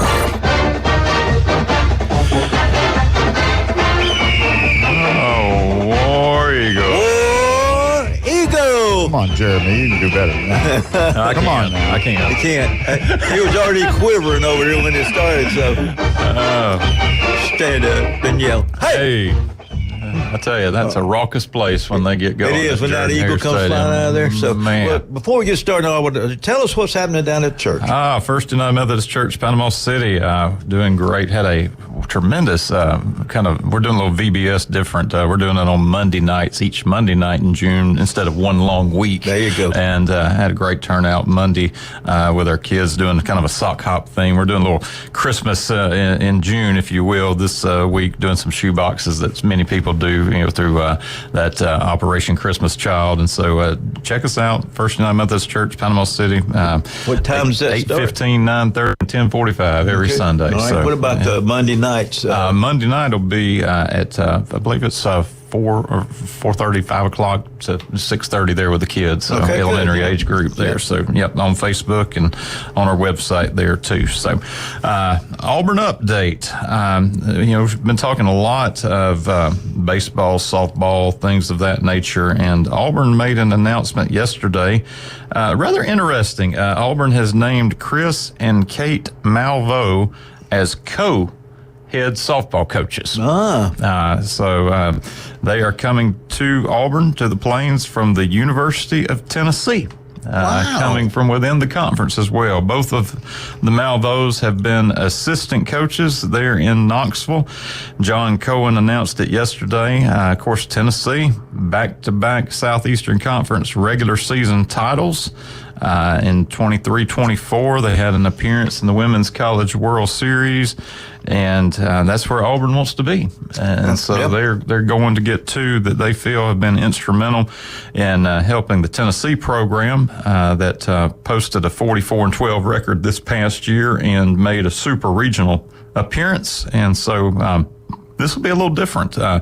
Co-head coaches. You ever have that in your time, AD, or run across that in your career? Well, we kind of had that one year in softball ourselves, but the head coach was actually the wife of the assistant coach, so he got bossed at on the field and at home. So, but they did a really good job, and so those kind of things. So we really appreciate anybody that gives their time, to players. It says it's a life-consuming thing if you want to do it the right way, and so what better way to have the husband and wife team do? Yeah. So one of the things is you don't leave work at work.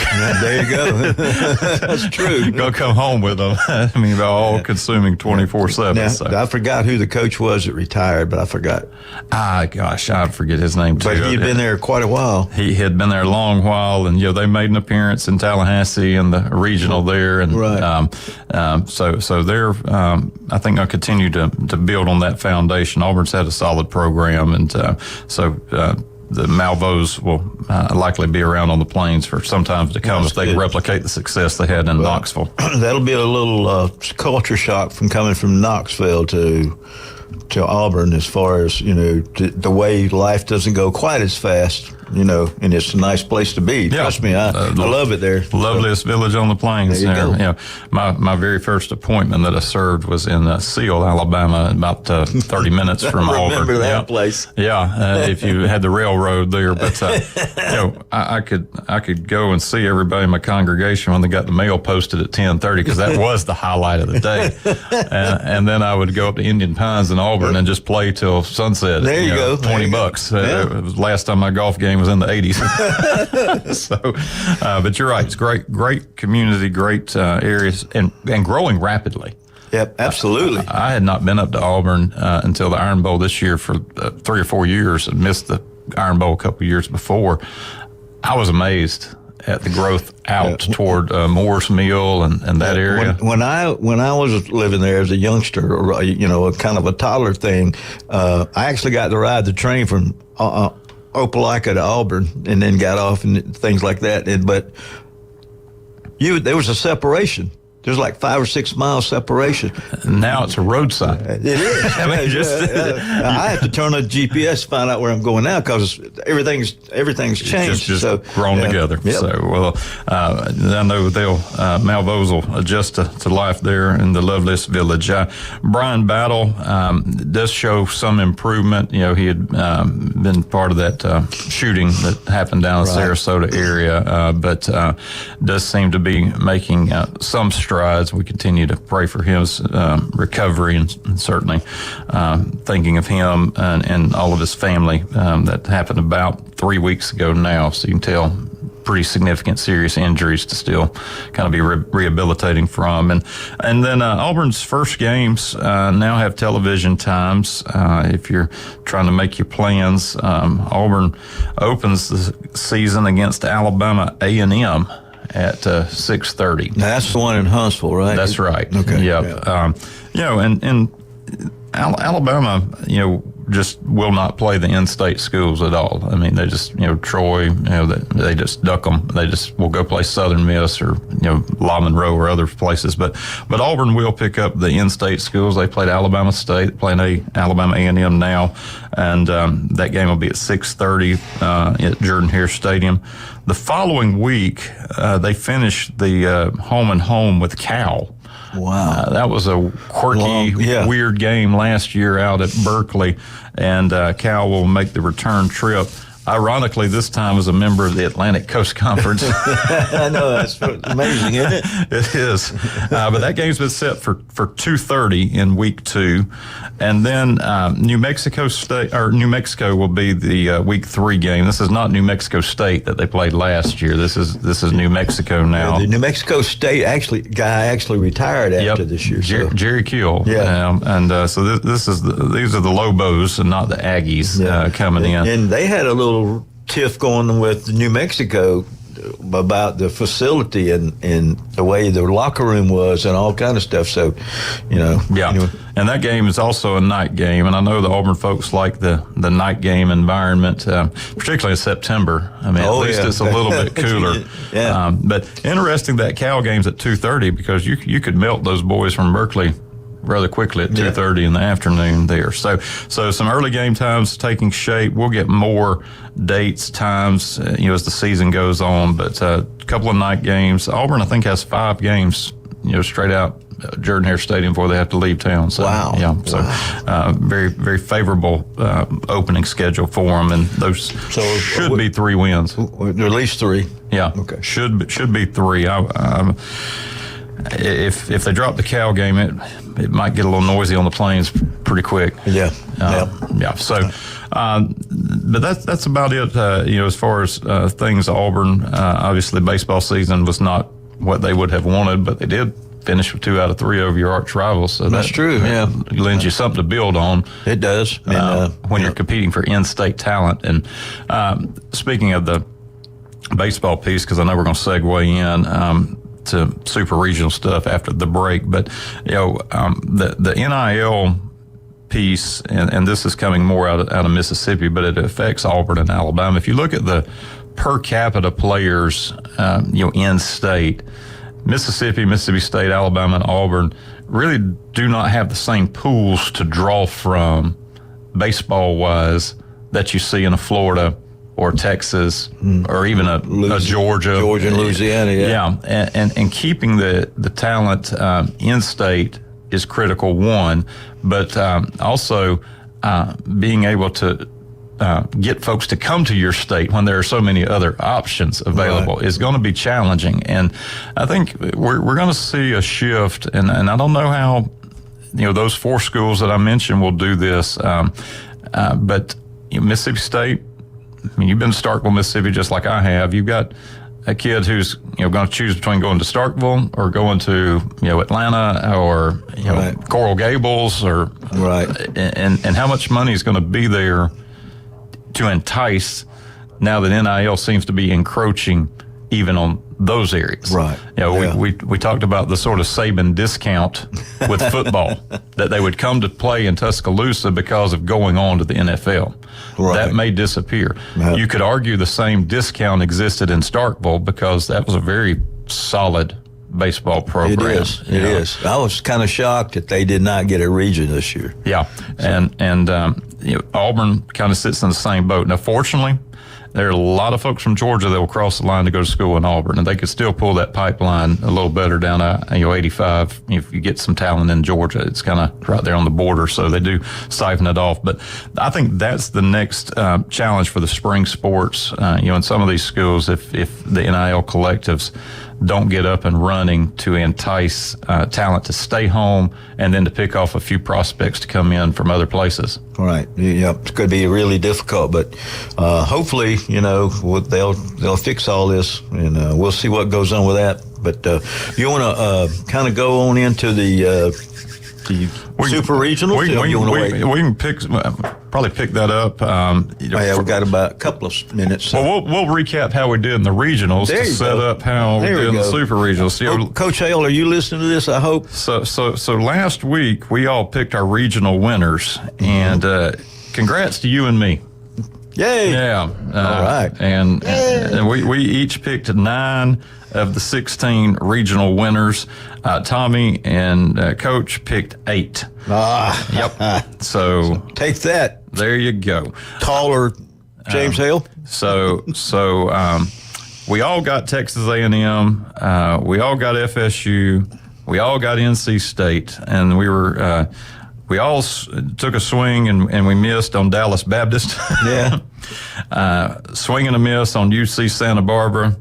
Swing and a miss on UC Irvine, and we all took a swing and a miss on Arkansas and Wake Forest. So I was. It came out. How'd you like to be the first team in the 2024 region to lose? Yep, the top 16. Yeah. Coach Hale's Southern Miss Golden Eagles, they got in the loser bracket early, never clawed back. Tommy and Coach had them winning. I went out on a limb and took Indiana State, and I missed that one. Kentucky won that regional. Of course, Coach had LSU winning the UNC regional. He was close. He was close. Came in second. Yeah. I really thought Coastal Carolina could make a run just on the sentiment of their coach retiring, and they did. They just came up short against Clemson. Georgia Tech, Coach had them winning, or Tommy had them winning. That didn't happen. Tommy stayed pro ACC with Duke, and Duke didn't advance out of Oklahoma. Of course, we all leaned pretty strong on UF, winning in Stillwater, and they did.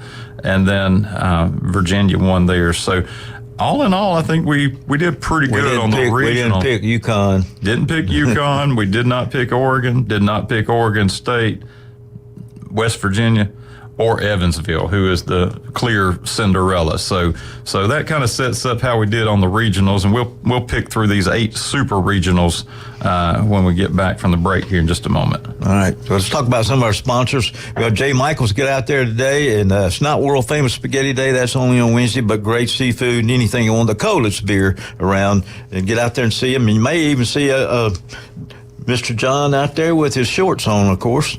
Tequila Bar and Grill right there on Thomas Drive across from the Navy Station has great specials. Also, 2 for $1, regular beer, regular margaritas. So get out there and enjoy those. Stevenson Air Conditioning. We want to make sure that you keep it cool when it needs to be cool and keep it warm when it needs to be warm. They'll take care of you.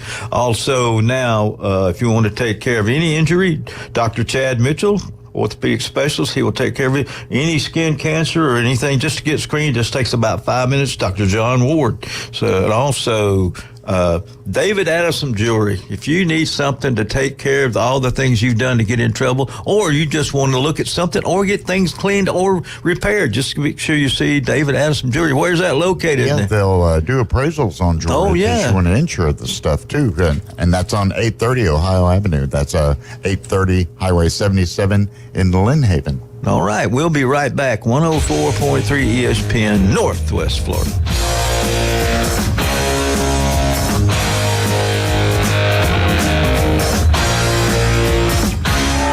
America's team plays here.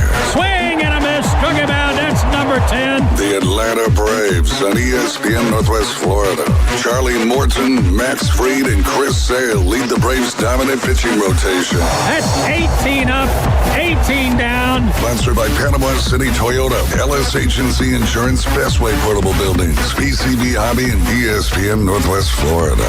Got him swinging, strike 3. Good morning. This is Joanna with your weather forecast from ESPN Northwest Florida on this Thursday. A mixture of some clouds and likely thunderstorms this afternoon and evening with a wind out of the southwest around 14 miles per hour and the high of 85. Tonight, look for possible thunderstorms and partly cloudy skies with a temperature near 77. Tomorrow, a high around 87 and mostly sunshine. This weather forecast is sponsored by Mid-South Lumber, the best little lumber yard in Panama City. Thank you for keeping that dial on ESPN Northwest Florida. Rely on it. Are you tired of hearing 2 weeks when you call to get your boat worked on? Hey folks, it's Chris Kramer with Kramer Marine and Outdoor, and we'll get you in and back out on the water as quick as possible. We're a full-line Yamaha outboard dealer and Suzuki outboard dealer, and we have master-trained certified mechanics on site. So if it's just an annual service, electronics install, trolling motor install, or all the way up to a full repower, we can take care of you. So stop by and see us in the corner of Frankfurt and 23rd next to Bill Kramer GM, or call us at 850-851-0453. As a realtor, it's important who you choose as your title company. May we suggest South Oak Title? Their offices are modern, comfortable, and state-of-the-art. South Oak Title can close transactions in any location in Florida, Alabama, and Tennessee. Their free mobile app allows realtors to deliver a net sheet in seconds. They provide mobile closing services to accommodate buyers and sellers. Their offices are beautifully decorated, state-of-the-art, complete, safe, and secure. South Oak Title, creating a better title and closing experience through technology and tailored service. Visit them online at southoaktitle.com. Do you know who I am? If he was the last person on Earth, I'm kind of a big deal. mankind would still have a chance. We may have to repopulate the Earth. Now back to the Coach James Hale Show. I'm very important. Live from the J. Michael Studio on 104.3 ESPN Northwest Florida. And welcome back to 104.3 ESPN Northwest Florida. Before we get into our big picks, well, I'd be remiss if we didn't mention 80-something years ago today, D-Day. 80 years today. All right, so you want to make sure if you see a veteran, thank them. But those were the great generation. They knew what they were getting into, and they went ahead and did it anyway. Yeah. So I made that visit to Normandy years ago, and it is overwhelming. It is. It really is. And just when you look at the video and everything of the past, man, it's unbelievable. Some of those guys didn't make it out of the boat. Didn't make it out of the boat, and then walked among all those headstones there at the American National Cemetery there. It's so, yep. Yep. So, debt of gratitude to those. Yes, absolutely, absolutely. So, if you enjoy your day on the beach, you need to see what their day on the beach was. So, thank them very much. So, all right, let's get into our picks here. And if you are a betting person, you might want to listen to our advice. So, or maybe not. 8 super regionals coming up, and there's going to be some good baseball this weekend. Let's just start close to home. Big East ACC matchup in Tallahassee. Huskies of UConn. I think Huskies are a cold weather dog. Yep, I believe so. I believe so. Maybe they'll shear them before they come down here. Yeah, coming down to play at Florida State. I watched FSU, and this team's got all the pieces. Whether they can deliver this time or not, I don't know, but they're capable. So I've got FSU winning big. Oh, absolutely. So do I. In 2. I just this game doesn't make it to Sunday. Okay. So, all right. You got the Noles as well. Let's stay in state here. There is going to be a lot of orange in Clemson, South Carolina. Absolutely. I've jokingly heard Clemson called Auburn with a lake. There's a lot of similarities, same colors, same mascots there. Right. You're both great communities. We were talking about Auburn earlier in the Auburn update. They just don't have purple at Auburn, as far as I know. That's right. That blue is a little different there, yeah. So can the Gators go on the road again, as they did in Stillwater, as they came through the losers bracket to win the Stillwater Regional, and now go play a very tough Clemson team at their place and punch their ticket? They're just on fire right now. It's all coming together for Florida.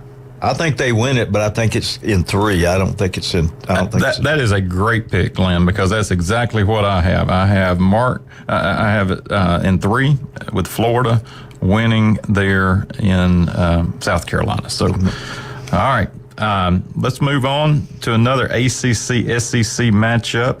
This time, the ACC team hits the road, and the Wolfpack of North Carolina State travel to Athens to play Georgia. The Wolfpack played a really tough schedule. I don't know that much about Georgia, but I'm going to pick the Wolfpack. But I again in 3. I'm going to split with you here. I'm taking the Dogs, and only on home field. If this game were in Raleigh, I'd take them. So I've got you with NC State, me with Georgia. Let's go to a couple of Pac-12 SEC matchups here. Pac-2? Yes, Pac-2. And this first one is Oregon at Texas A&M. The Quack Attack flying south for the summer. I'm going to have to go with Texas A&M. I like A&M at home here as well. I think it may be 2. Okay, so you got the sweep. Just go ahead and get the brooms out, and A&M punches their ticket. And then Oregon State heading to Lexington. Wildcat, any thoughts on that one? Go Blue Nation. No surprise there. I was astonished he picked them. Yeah, I do like the pick, though. I think Kentucky's hitting on all cylinders, won their regional rather handily, and so I got Kentucky, Texas A&M. Okay, a couple of Big 12 ACC matchups. To me, a bit of a surprise coming out of that brutal Arizona regional. I mean, that was crazy. To have West Virginia, Dallas Baptist, Arizona, and Grand Canyon in that 4-team regional. That was brutal. Yep. I mean, Arizona's the host, and they didn't even make it through. I mean, imagine how demoralizing that is. You're the host, and you got to do all this work for all these other teams, and your crew's. I know it. Well, the field crew. That was the toughest region. That was by percentage-wise, it was, so that was the toughest region. I'm still going to go with North Carolina. Got UNC. Country roads. I'm gonna just say, okay, maybe they are swinging the hot bats just because of who was out there in that regional and how they dusted them. Right. I had West Virginia bowing out of that region first. Had Dallas Baptist winning. Right. But go Mountaineers. So great super regional there in Chapel Hill. I think it'll be 3. I don't think it'll be 2, but I do see this one going 3. Yeah. UNC had to burn a lot of arms, and now they'll be rested. But that LSU regional took a lot out of them. They're playing that extra game. I think the guy's name's Miller, the guy that in the ACC tournament. I mean, he was launching them. I tell you what, So I'm looking forward to him to keep hitting. Yeah. The other Big 12 ACC matchup, K-State heading to Virginia to Charlottesville. Charlottesville held off a pesky Mississippi State team. They did, and to win. And I got deep respect for Mississippi State's program. To beat the Bulldogs, you're playing top caliber ball. So I'm gonna take UVA at home, and they got them bouncing the Wildcats. Yeah, me too. I'm all the way with that. All right, which leads us to the last one. The Missouri Valley Conference champions. Evansville, 4 seed, went into Greenville, South Carolina, where the Vandy boys had hold up, and Wake Forest had hold up, and East Carolina was Evansville now going to Knoxville. Yeah, be careful what you wish for. So I'm thinking it's going to be University of Tennessee, probably 2. I think so. I don't see this one getting to 3. I really don't. But what a story! And we talked about how college baseball is still one of these places where the Coastal Carolinas and now the Evansvilles can come in and they can play with the big boys. I don't know how much longer we're going to look at super regionals and see that. Right. And I think that's the beauty of the sport that is going away. That's true. That is true. Man, it's also kind of happening in basketball too. When we start getting this thing going on, but congratulations to Evansville for where they got, and some of the other schools. But I tell you what, it's tough to come up against the big boys all the time. Right. You usually have to be at the right place at the right time. Well, like Coach Patton said, the bounce of the ball, the umpire call, you never know what's gonna happen with that. But so we'll see. Well, the bracket would line up where the winner of the Knoxville Super Regional is going to get the winner of the Tallahassee Regional. Ooh. And then the Charlottesville winner gets the Chapel Hill winner. And then the College Station Super Regional gets the Clemson winner.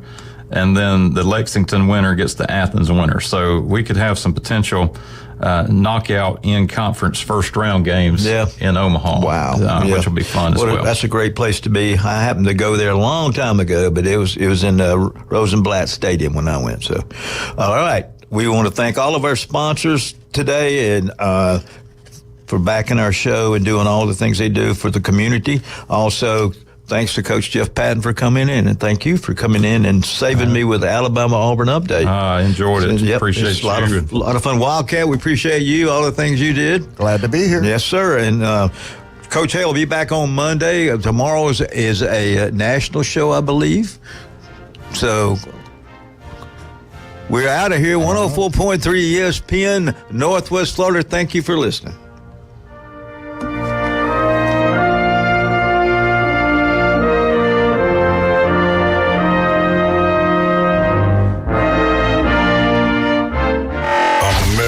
Team plays here. And a rocket to right field. This thing is into orbit. The Atlanta Braves on ESPN Northwest Florida. Acuna, Ozzie, and Austin Riley lead the Braves' high-powered offense. Swung on, belted, deep right field. Get out of here, Ozzie. Home run. Ball game. The Atlanta Braves on ESPN Northwest Florida is sponsored by Brock's Pest Control. Store more portable building